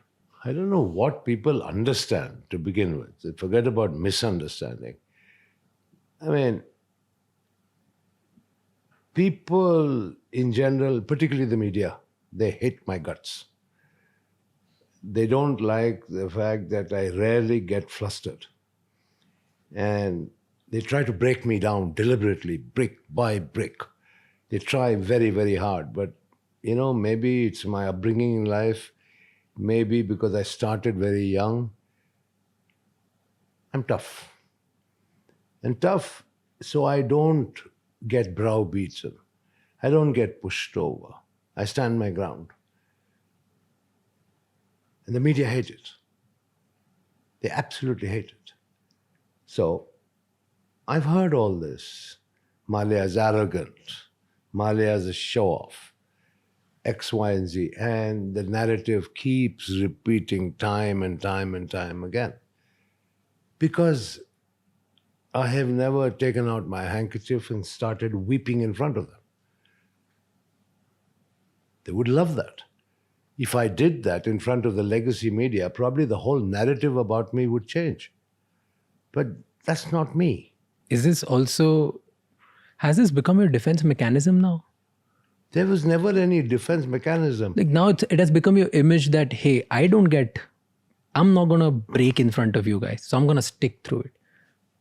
And that's why I won't show my real side. I won't show my real emotions. I won't show what I'm feeling. But what I'm feeling is real. There is no other side. There is no other side. Please understand. For 50 years, I've been in charge. I've been through a lot. I've been there, done that. It's toughened me up. I faced the crisis of Kingfisher Airlines. I felt it more than anybody else. I gave it my all, but I kept myself together because I was a leader. If I had crumbled and collapsed, the airline would have crumbled and collapsed a lot earlier than it did. What are you feeling right now as you talk about you gave it all and you still couldn't save Kingfisher? Well, I'm sad about it because, it's not just about Kingfisher. I have never been used to business failure. I took risks, I made bold decisions, and I built my core business in alcohol into something I could be greatly proud of.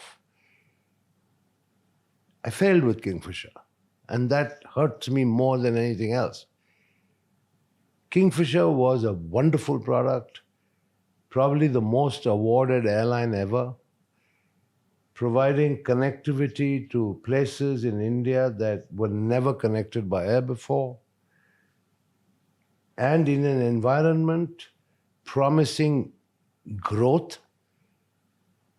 Today, India is the biggest single growth market for aviation in the world. Can you imagine if Kingfisher was still flying? It was just circumstances at that particular time, government policies that didn't help, and mounting losses. But I gave it my all. As I told you, quite apart from putting in 3,000 crores cash into Kingfisher Airlines. And the final straw was the refusal to let Etihad invest in Kingfisher. And that was it. I'd run out of options. Can you imagine how I felt? I felt miserable. What's your biggest fear now? My fear? Are you afraid of anything? Well, what can I be afraid of? What can I be afraid of? What do I do that would scare me? Living a semi-retired life, what can happen that's going to scare me? Extradition? Oh, yeah. Look, if you're talking about the legal issues, there are multiple legal issues, all right, which I will defend before the courts of law, both in this country as well as in India. And any legal case can go either way. You can't sit and predict the outcome. Neither can you celebrate a potential outcome, and neither can you cry about a potential outcome. That's what legal cases are all about. But are you prepared for the worst? Of course, I have to face the worst. I have no qualms or no doubts in my mind that if the worst is what is destined for me, well, that's what's destined for me, and you face it head on. What do you think is worst? What can happen the worst? Oh, what I think is very clear, what the Indian government wants, what many of the Indian media anchors want: jail clothes, jail food, in Tihar or Arthur Road or God knows which jail in India. That's it. And spend the rest of my life behind bars. That's it. Have you ever imagined yourself actually going to jail? Well, if that's what is inevitable, what option do I have? Is it inevitable? Might be. I'm not an astrologer. I'll fight my way in court. Doesn't it scare you? That I lived a king-size life and now I might end up in jail. And yes. That is how I'm going to end my life, like probably. Correct. So I said earlier today, right, 0 to 0. And you're okay with it. What option do I have? Do you ever wake up and think like, shit, why me? What is happening? Because in your head, you're clear and you say that you've not done anything wrong. So do you ever feel like, why the hell me? Maybe that's my destiny. Maybe my stars are misaligned. Do you believe in it? No. I don't believe in astrology, but... Do you believe in God? In God?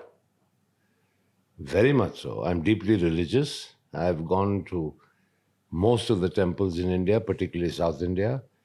I've made my modest offerings to various temples. I don't know whether you know, but The Sabrimala temple in Kerala, the entire gold roof was donated by me. Tirupati, Tirumala temple, the entire gold plating of the front of the sanctum was donated by me. I've donated Dwajasthambas in the Subramanya temple and Mokambika temple. So I definitely believe in God. So do you not then question it?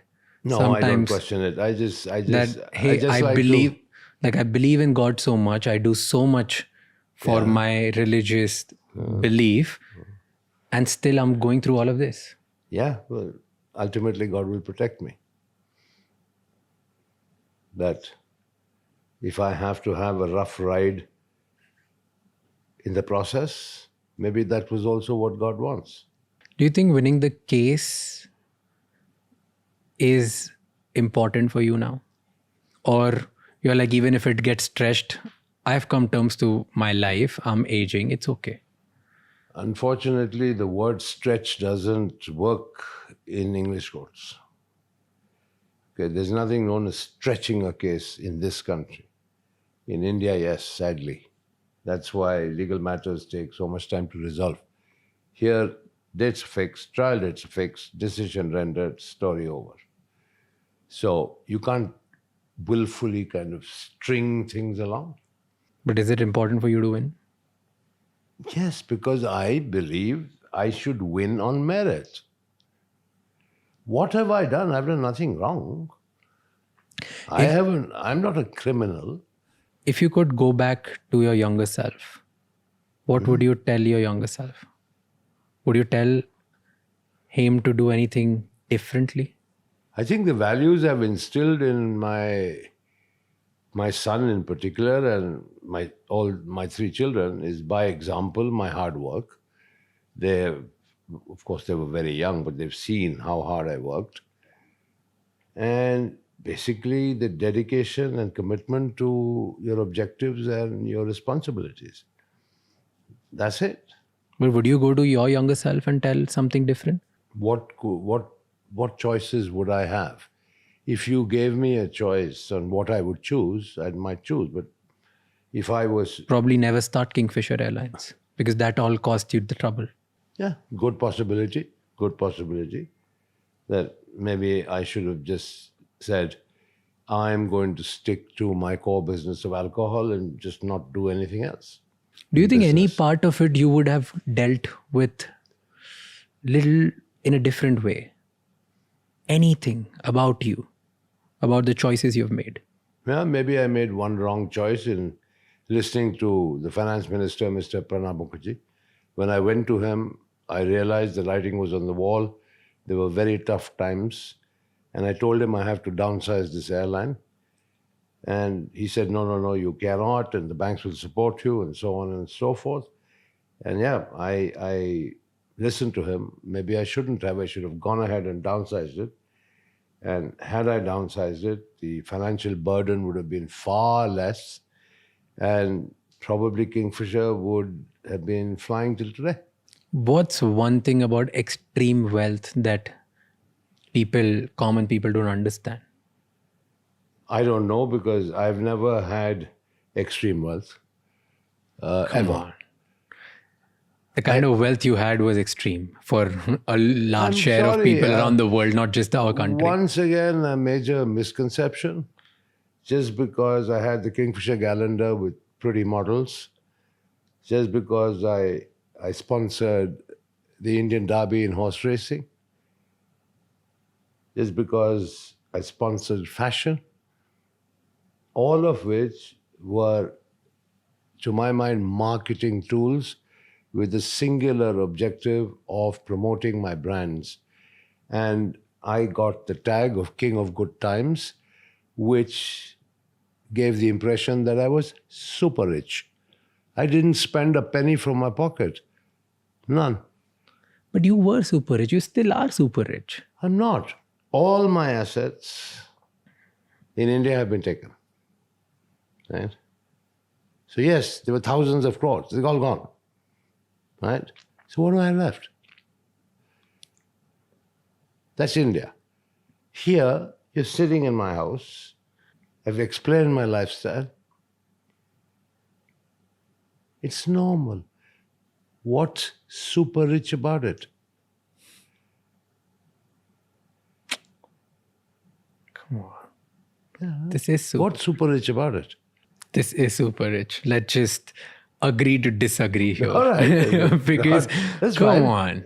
Fine. Like, what are we even talking about? Yeah, This so- is not a life of somebody, a normal taxpayer or a normal person going to a job or 99% of the people in the world. Were you ever in control of your public image? Why? I never even tried. Because what you're telling, the version that I get to see in last 2 days, and what probably millions of people would get to see now, is a version that is completely different that is out there. That's why I'm doing the podcast with you. You built a personal brand which crashed down way worse than Kingfisher Airlines. Did you ever make it, or it was always just the media who did it? It was only the media who did it. So you were never control of your personal brand ever at any point. Not once. Never even paid attention to it. And you never bothered. No, why should I bother? And why bother now? You're absolutely correct. But what's going on? Like, why do you care now? Because I'm not talking about brand Vijay Mallya. I'm talking about how I have been wronged. I'd like to show you something. All right. Here is the recovery certificate of the Debt Recovery Tribunal. Right. It says recovery certificate 6,203 crores, 35 lakhs, 3,879 and paisa 42 only. That's the 6,203 crores plus interest at 11.5% with yearly rests. All right. So that is evidence of the debt. Right? Okay. You asked me earlier, where did this 9,000 crore figure come from? This is the official Debt Recovery Tribunal Karnataka Bangalore's document. Yeah, that's And they have said that you owe 6,203 crore rupees. me along with four others. 4 others. Yeah. Correct. Okay. Kingfisher Airlines, United Breweries, Vijay Mallya, Kingfisher Fine West. Correct. Okay. So the assets of all those combined, right, would need to satisfy the judgment debt of 6,203 6,200 crores. Yeah. Before I go very further, I'm the one under attack. Not all 4. Anyway, you asked me about where this 9,000 figure came from. Yeah, because it's written 6,203. No problem. Plus interest, whatever the case may be. That is dated 2017, if you see the date of the document. Yeah. I can't. Where is this? Maybe you should go to the end. Okay. Last signing. Yeah. Date of deliveries 26 July 17. Correct. Okay? And then I'll show you another report about an interview with the Prime Minister. Okay? March 29, 2019, in which the Prime Minister has said he owed 9,000 crore, but government recovered 14,000 crore, says PM Modi on India's action against Vijay Mallya.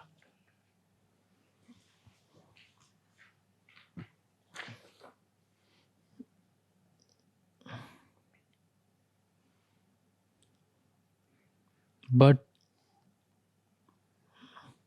So why would a PM say 9,000 crore? Where this number? I'm as perplexed as you are because the banks have not ever submitted a statement of account to me, which in itself is very strange. But the Prime Minister has said it, and it has been widely reported, all right? And it quotes the figure of 9,000 crores. Now, the Prime Minister of India is not going to make a frivolous statement. Somebody must have told him the this number. But I wonder if there was no keen governmental interest in me. It's not normal for a Prime Minister of the world's largest democracy to be talking about recovery from a guarantor called Vijay Mallya. He addressed it because your case was very public and a lot of people were questioning it. You became a public matter. You were no more a private defaulter. So I'm the only one, according to you. No, you were way too public than others. There are several other companies who have borrowed a lot more money. Seriously, a lot more money. But nobody gets mentioned. Anyway, that's fine. I'm just narrating the sequence of events. Then. But before we go there, Yeah. who are you actually fighting against? Media, government, or judiciary? I'm not in court against the media. I'm not in court against the judiciary. I can't be. I'm defending myself from those who are prosecuting me. And the prosecutor is either the government or the bank. Simple. Okay. I'll go through the series of events. Let's go through those events So- together. One of the sort of allegations is that I improperly borrowed money from the IDBI bank by some sort of nexus.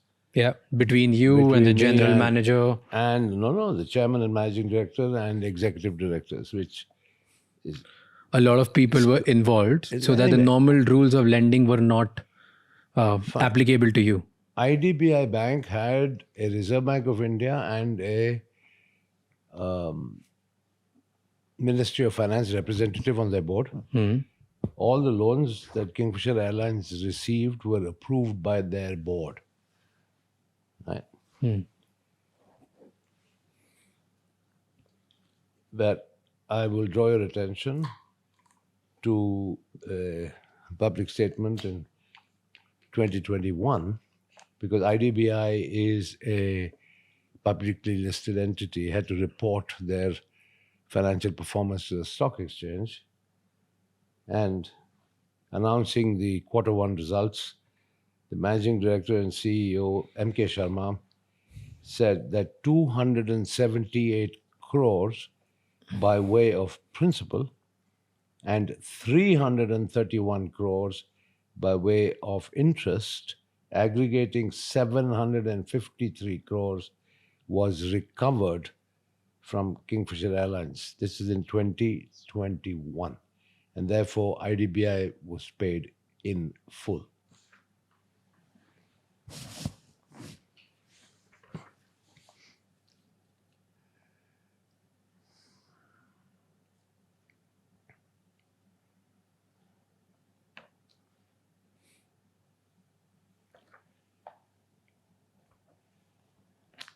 Then why does CBI and ED find you guilty? Because once they file their charge sheets, the presumption is that you are guilty until you prove yourself innocent, whereas the law requires the opposite. You are presumed innocent until they prove you guilty. I'm still waiting for the CBI and Enforcement Directorate to produce evidence of my guilt. But they continue to pursue me on behalf of the banks. Now, you see here, right? This follows the finance minister's statement in Parliament, on the floor of Parliament, on December 17th, 2024, which is a few months ago. But here is the annual report of the Ministry of Finance, printed, hard copy, for the year 24-25, in which they say, under 4.2.14, restitution of properties to victims of money laundering / legitimate claimants. Okay? And it goes on to say, the Enforcement Directorate is not only actively pursuing the economic offenders to unravel the money laundering, but at the same time is also making efforts for the restitution or return of assets to the banks and others who have been defrauded by the offenders. Right? The ED has successfully restored properties valued at approximately rupees 22,280 crores to victims or legitimate claimants. The details of the restitution / restoration done by ED are given below. Number 1, Vijay Mallya case, quantum of properties restored 14,131.6 crores.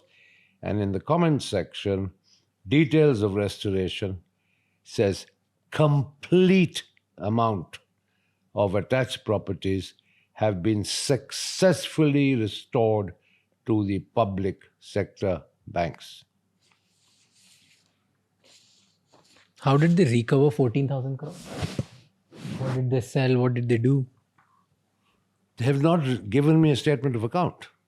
So you don't know we what talked- property we or talked- shares have been sold. We talked earlier about properties that were given to them, right? So everything, walk me through it again if you can, please. What were the things that, how did they recover They 14,000 attached crores? all my assets. And highlight 2 or 3. All Top my 3, shares, which got like 14,000. properties, everything they attached. And they've sold. But in the absence of a statement of account, can you believe it?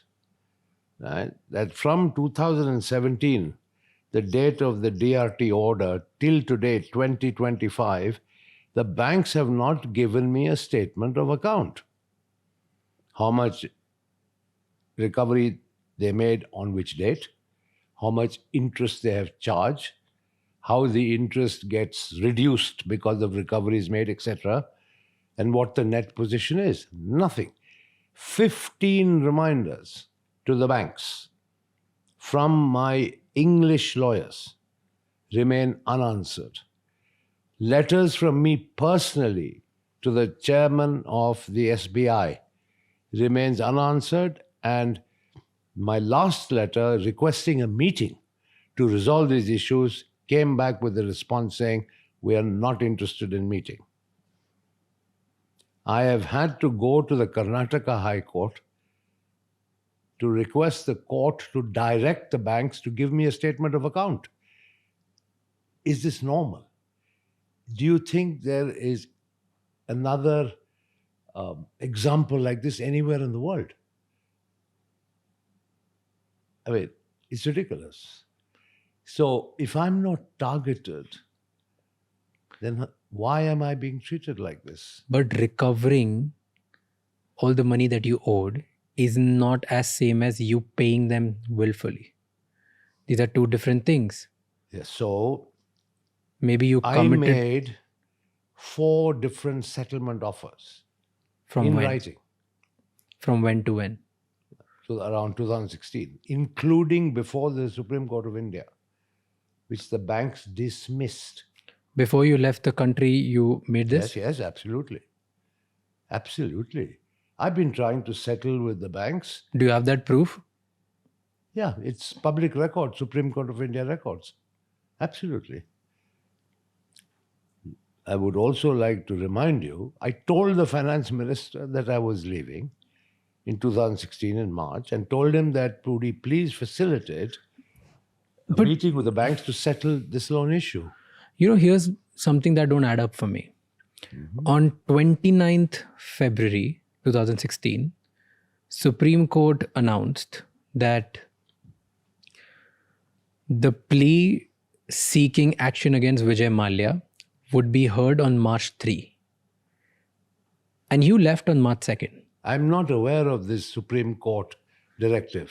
How is it possible? Somebody from insider must have told you something, because if a Supreme Court declares a date against you, how were you not aware? You were already fighting. There were lawyers after lawyers. I'm sure there must be something. Because there was no such Supreme Court directive. Simple. But it's out there in every media, everywhere. But it's written. Like if you go back, if you search today, all the newspapers online, everything that you see, it's said that on 29th February, Supreme Court directed that, and you left on March 2nd. But my World Council meeting, obligation and appointment was fixed 3 months before that. That is okay.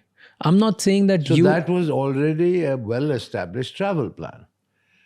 Plus, I once again remind you, I told the finance minister himself on the day of my departure. But that doesn't mean that you were not aware of this. Aware of what? I'm sorry, I don't get it. Aware of the fact that Supreme Court has a hearing against you on March 3rd. Absolutely not. There was no such hearing. There was no such hearing. Supreme Court has said this.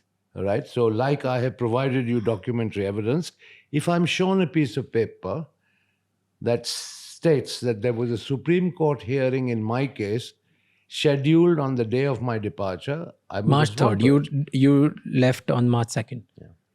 So, unfortunately, I don't have the Supreme Court document, but I only have news clippings and news. I am not aware of any such Supreme Court directive. I am not aware of it. Okay, then the other case, you said once you landed here, your passport was revoked. You wanted to maybe come back, but you were yourself in shock that the passport was revoked, right?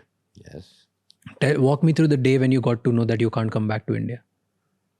I don't remember the exact date, but like what were you going through? When did you get, like the moment you got to know that your passport being suspended or revoked? Yeah, but suspension and other forms of restriction would have been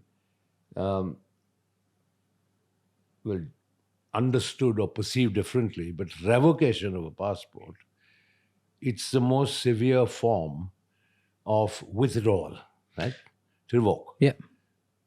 So, because I did not attend the summons of the Enforcement Directorate, to which I replied, and I said, I'm coming back, but I need some time. I need to arrange some money to pay off the bank loans, etc. But they revoked the passport. What they intended to achieve by revocation of my passport, I still do not know. But so on March 2nd, you left. March 8th, banks informed Supreme Courts that you have left the country. On 15th April, your suspension came for your passport. Revocation. The suspension was 15th April 2016 and 24th April was the revocation. You know the dates better than me. Okay, fine. So from 15 to 24, MEA says that because there was no reply from you, they had to revoke it. Why didn't you reply after 15 when you got to know that your passport getting suspended? I replied to them. I don't remember, but they revoked the passport. I mean, that's what matters. Because you were not replying to them. That's what their reply is. That's what they officially told you.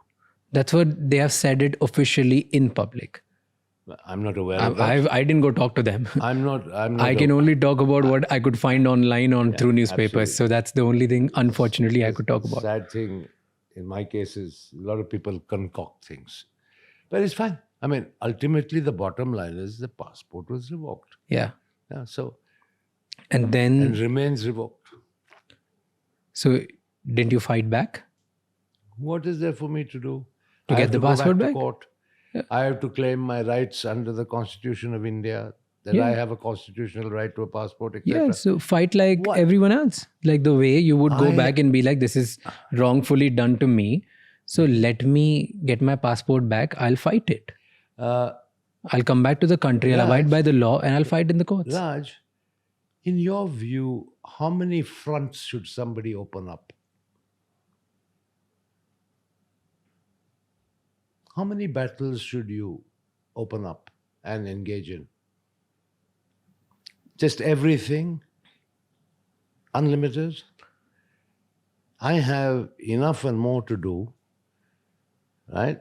And I want to focus my legal battles. Remember, they are not only time consuming, reading volumes of legal papers is no fun, and lawyer fees are expensive. So, one at a time.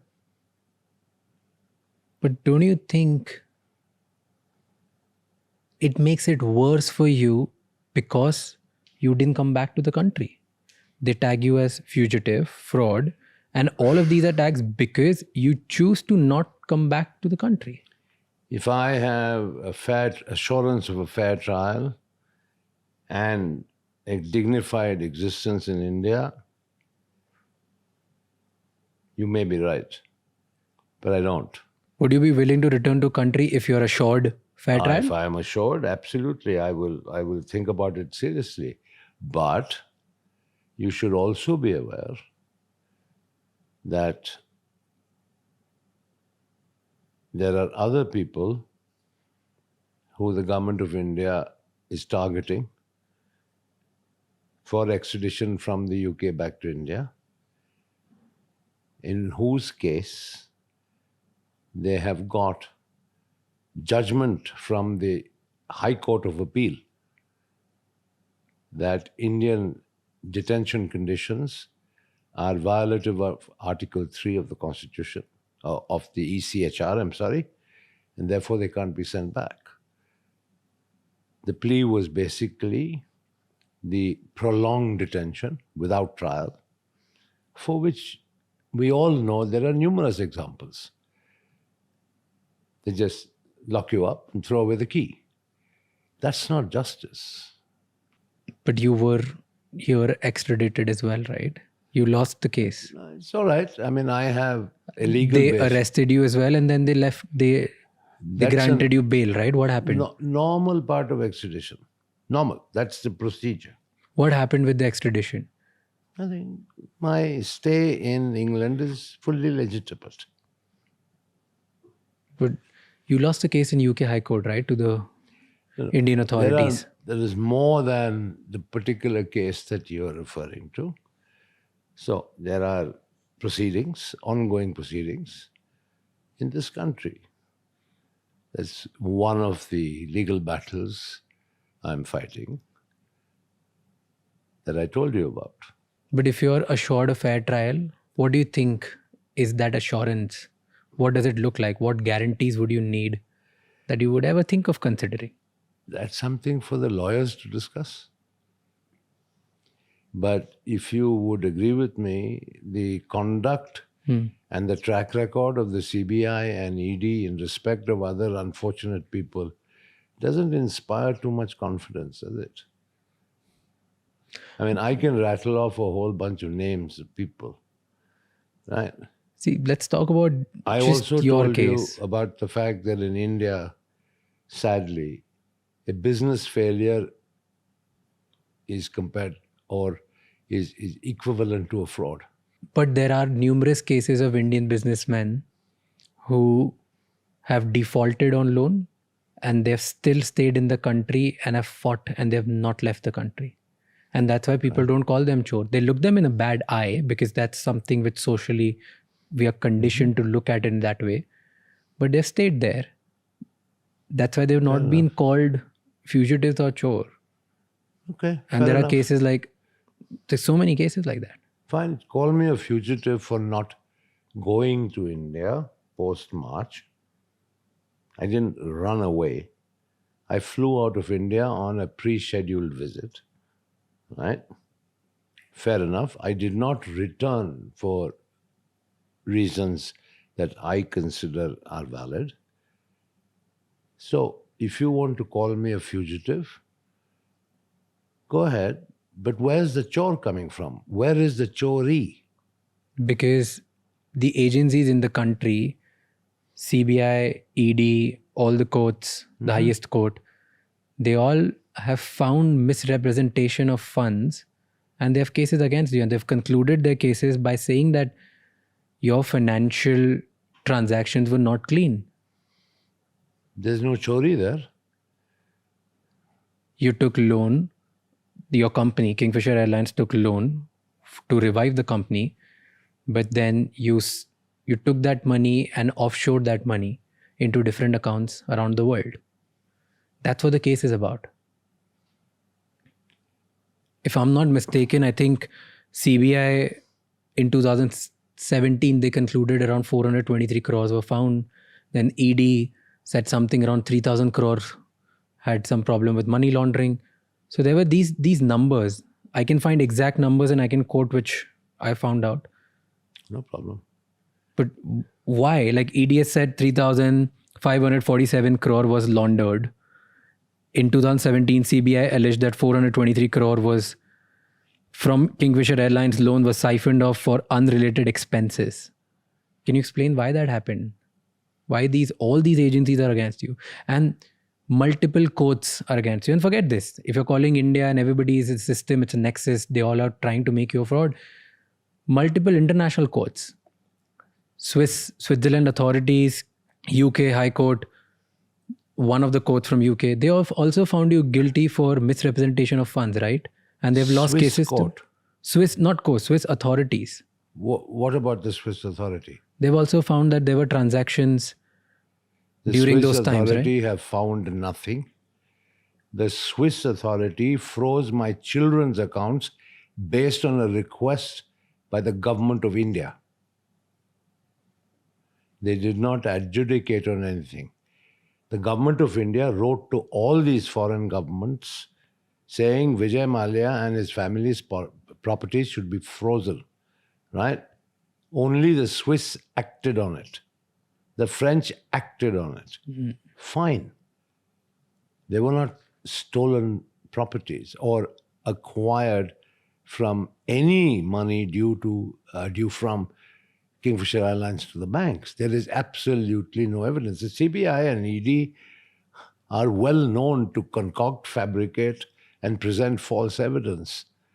That's fine, but they have to prove it. As I said, the norm is you are innocent until you are proven guilty, not the other way around. Now let me explain the 423 crores. In an airline, more than 50% of operating costs are in foreign currency. You lease planes, you pay in dollars. Okay, you import spares, you pay in dollars. You have aircraft checks and services, you pay in dollars. Right? So the money has to go out of India. You can concoct whatever you want and say that money sent out of India means siphoning money. But why are they calling it unrelated expenses? They may call if it all of these were the expenses for these reasons, they would be related expenses. But that is a question that the CBI must answer. The allegations are against me. I am refuting those allegations. I am saying all these allegations are complete nonsense. And how would you explain 3,547 crores, which ED has alleged? That's not sent out of India. That is the borrowing Money from the laundered. banks. But they claim it has been laundered. What is laundered? If I laundered it means, what are you suggesting? I stole it? What is laundered? Laundered to me is trying to turn cash to check and check to cash. That's laundering, right? If they say I've laundered the money, what are they saying I did with that money? Did I steal it? Did I fund my lifestyle with it? What is the essence? What is the charge of laundering? here's the basic case. Let me try to explain you what a common man in India understands about your case in very basic language. If I borrow 100 rupees from a bank, I use 50 rupees from that money to buy a property outside India, and I only have 50 left, and that 50 I spent it in my business trying to make it work. And then when the banks are asking me to get the money, I say, I don't have any money. Now, banks are not saying that why did you burn the 50 rupees in making the business work? They are questioning why did you transfer this 50 rupees to buy something else outside? So That is the whole case. And in your case, numbers are outrageous. So where is any iota of evidence that I used even 1 rupee of Kingfisher Airlines funds to acquire overseas properties? There is no such allegation. So what are CBI and ED concluding then? What they have won cases in India, they've concluded certain things, and that's why they're fighting on some grounds. Why would UK courts even entertain if there's no proof? Why would anybody have anything UK around court it? entertain what? Indian CBI authorities action against you or case against you if there's no proof. The job of the UK court is only to establish and determine whether there is a prima facie case to be sent to trial. Right? The UK court has not adjudicated and said you are either guilty or innocent. The job of a UK extradition judge is to say, is what CBI is saying, fine, is there a case to be tried in front of a judge? That's the limit. They have determined that. Now it is for the CBI and me to fight it out Okay. in the court. They provide their evidence, I will provide my evidence. Okay, so that's as far as the UK court is concerned. Got it. So it has just gone to the trial. So, absolutely. Okay. What is the allegation? I misrepresented the Kingfisher financials, Yeah. right, to the IDBI. Yeah. I colluded with the senior management of the IDBI to get the loan, right? And then I misused the proceeds of that 900 crore loan. This is the 3 allegations. The allegation, sub-allegation about Formula One team sponsorship. I responded to you earlier. Yeah. The Formula One team sent back 10 million pounds to Kingfisher Airlines to help it. All right? They brought in Royal Challengers Bangalore as a cricket team. That was the sponsorship money paid, right, for the umpire's uniform, where it said Fly Kingfisher. It was a pure, for advertising. Of course, the CBI says it was misuse of funds. Fair enough, everybody is entitled to their opinion. But when the case is tried before a judge, it is the judge who will decide who's right, who's wrong, whether this tantamounts to siphoning or diversion or improper use. In terms of the collusion, right, there is not an iota of proof. Not an iota of proof. I met Chairman Agarwal twice. And in 2 meetings, along with 4 other executive directors of IDBI Bank, is it at all conceivable that I would be able to make some sort of corrupt, backhanded arrangement with them? Absolutely not. But the loan was subsequently approved by the IDBI board. If there was something so blatantly wrong in the sanction process, because Kingfisher didn't meet the norms, right? Kingfisher's financials were weak. Yes, I agree. But the board of the IDBI Bank would have found out and commented upon it themselves. They approved it. Because So there's the all... CBI are making allegations, all of which are fine. But there is an equally robust defense against these allegations. in the same case, when it comes to IDBI and all the consortium of banks which gave you loan.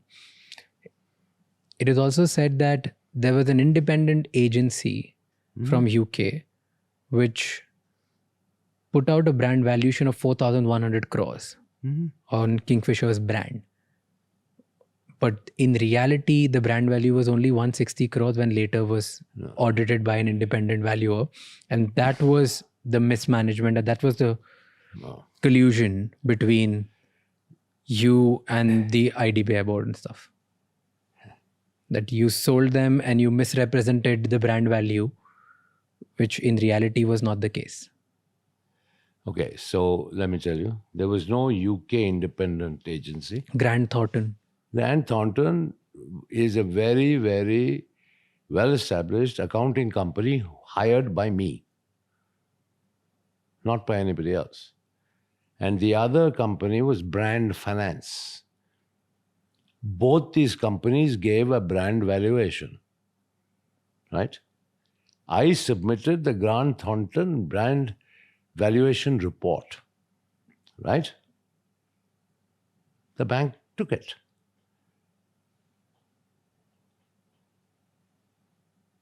I had two recognized valuers, submitted one report, which they accepted. Now, is that fraud on my part? If they didn't want it, they said, this is not worth the paper it's written on, tear it up and throw it away, I would have done so.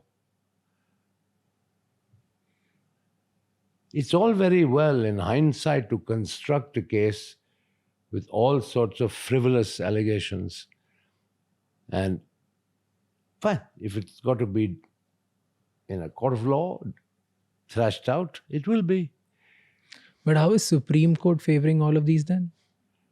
Because None of my cases in the Supreme Court. Supreme Court ordered you to disclose all your assets on Which I did. 21st April 2016, right? Which I duly did. And they also asked you to pay bank a substantial amount to show your commitment that you're ready to pay everything, because you kept saying that you were ready to pay. Right? Did you do that? I made all the disclosures under oath on behalf of myself and my entire family, including my children. Now, what's the case? Now, where is this heading? In your words, explain me. Okay, forget all of these things. We'll come back to what happened on 25th February, which recently you did, filing a petition to Karnataka court. Yeah, so let them give the statement of account. Yeah, so we will And come to that's the that. least. But in your words, in simple words, summarize me, give me a summary of series of events, what exactly happened and why are you in trouble? If I could just ask you to do it in like next 4-5 minutes. You left the country. You didn't intend to leave the country. You just left because there was a pre-scheduled meeting. Then after a month, you get to know that you've been suspended. Your passport has been suspended. 8-9 days later, it gets revoked. And since then, you're stuck here. In middle of it, you get the extradition process gets started. 2 times you get arrested, but you have been granted bail. The case gets to trial. Now CBI, ED, the government in India, everybody finds you guilty. Nobody found me guilty. I mean, that's what they're calling it, right? They're giving you names. Okay, everybody has given you a tag of, let's just not use the word guilty. The CBI trial hasn't taken place, Yeah, so so the question CBI of guilt doesn't arise. Yeah, so CBI, ED, multiple courts, the government, people of India, everybody calls you fugitive, fraud, chore, bunch of different things. Anchors, news, media, everybody calls you that, right? And you have been publicly on through your Twitter on multiple occasions, you have been saying that, hey, I want to pay the money. I really want banks to listen to me. And you've been very clear about it. There have been multiple attempts from your side. And again, authorities commenting that though there has been an attempt from your side, but the effectiveness of it needs to be questioned. The seriousness of it needs to be questioned. Right? This is what the case is. But in all in all, in summary, people call you chore, people call you fugitive, people call you fraud. Now explain me in summary, what is your side of story? We've gone through the whole thing, but I want to understand just in short brief the way I explain right now. What is the root cause for all this? Money. There is no other criminal allegation against me. It's all about money. Right? I showed you the debt recovery certificate amount, 6203 crores. I've shown you the Ministry of Finance report, 14,100 recovered. The question to be determined now is, has the money been recovered or not? Once the money has been fully recovered, including interest, right, the root cause is taken care of. No, the root cause is intention. Sorry. The root cause is intention.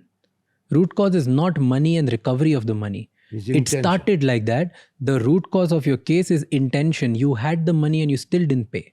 That is what we're fighting. That is what everybody thinks that that's why there's a problem. Answer the question, what was the share values then and what are they at the time of recovery? You'll get your answer. The share value went up tremendously. Therefore, they could recover 2.5 times the debt. Back in 2016, the values of all the securities would cover the debt recovery certificates. So there was a huge appreciation in the value of my shares held. So it's fine. The root cause and cause or loss to public, to the common man, Indian taxpayer,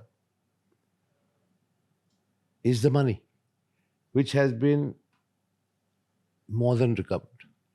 Right, fine. I'm ready to face trial for intention. So, if they want to convict me for bad intention, I'll fight it. Win or lose, I'll fight it. But you have a problem with they calling you chore because you've repaid the money.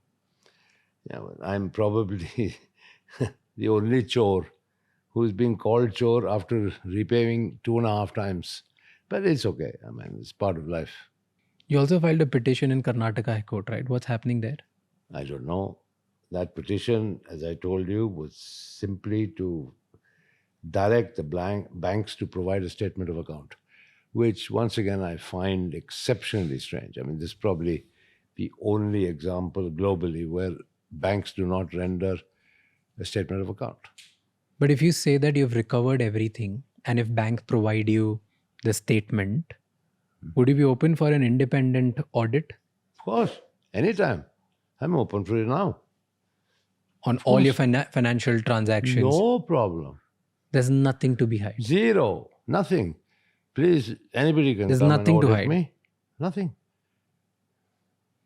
Then, if according to you the case is this clean, okay, and the authorities are questioning it, the media is questioning it, do you think you flying out of India just made your case worse? Maybe it did, but I flew out on a pre-arranged commitment with no court directive, as you seem to suggest, that I must be there. I went to Geneva for a meeting. And then, you know, the media furor that broke out, and the environment was too hot and too hostile and certainly not conducive for an immediate return. Plus, I needed to sell some securities to overseas business partners in order to generate more money to pay these banks, which I've been trying to sort of repay since 2016, maybe not in the quantum that finally has resulted. I mean, the banks have got lucky, isn't it, getting 4,100 crores because of the appreciation of my shares. 14,000. If I don't want to say. I don't want to comment on others. I might as well just focus on my own business. It's not fair. I'm not the type of person who comments about other people. Do you think people would have still calling you, like people would still call you fraud if I have done whatever I could do. if you would have stayed in India and cooperated with banks, Listen, people would not call you fraud? fine, so people are abusing me. Maybe will continue to abuse me. There's nothing I can do about it. That's why I kept quiet for 9 years. Is there any proof where you requested banks that I want to settle way before all of this Of started? course, there is proof. Can you give me? Sure, it's part of Supreme Court record. How do we access it? Is there I'll a ask way? my lawyers to give you a copy. No problem at all. Easily done. Before 2016? Yes, absolutely. How do you want to be remembered? How do you want Vijay Mallya to be remembered? Hopefully for the good things that I might have done. Certainly not for being a chore.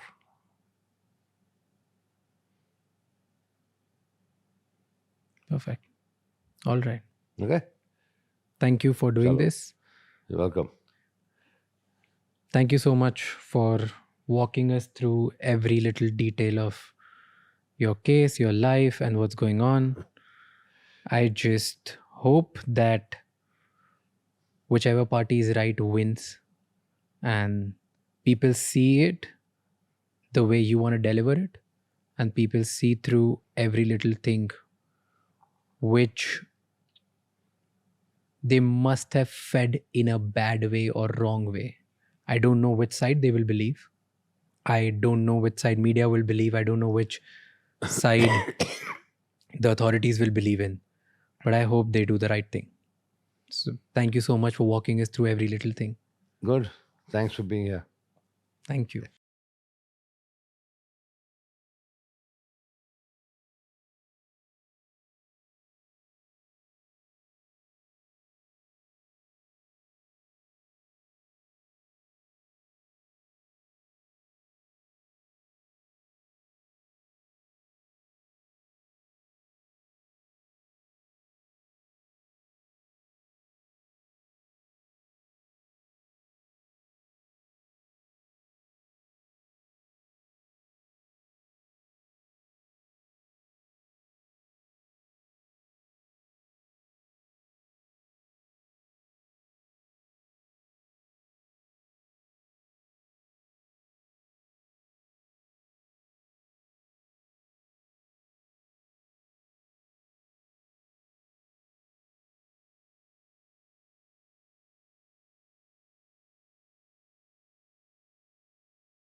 Thank you so much for watching this episode till the end. I take these kind of episodes with utmost responsibility. I'll see you the next time. Until then, keep figuring out.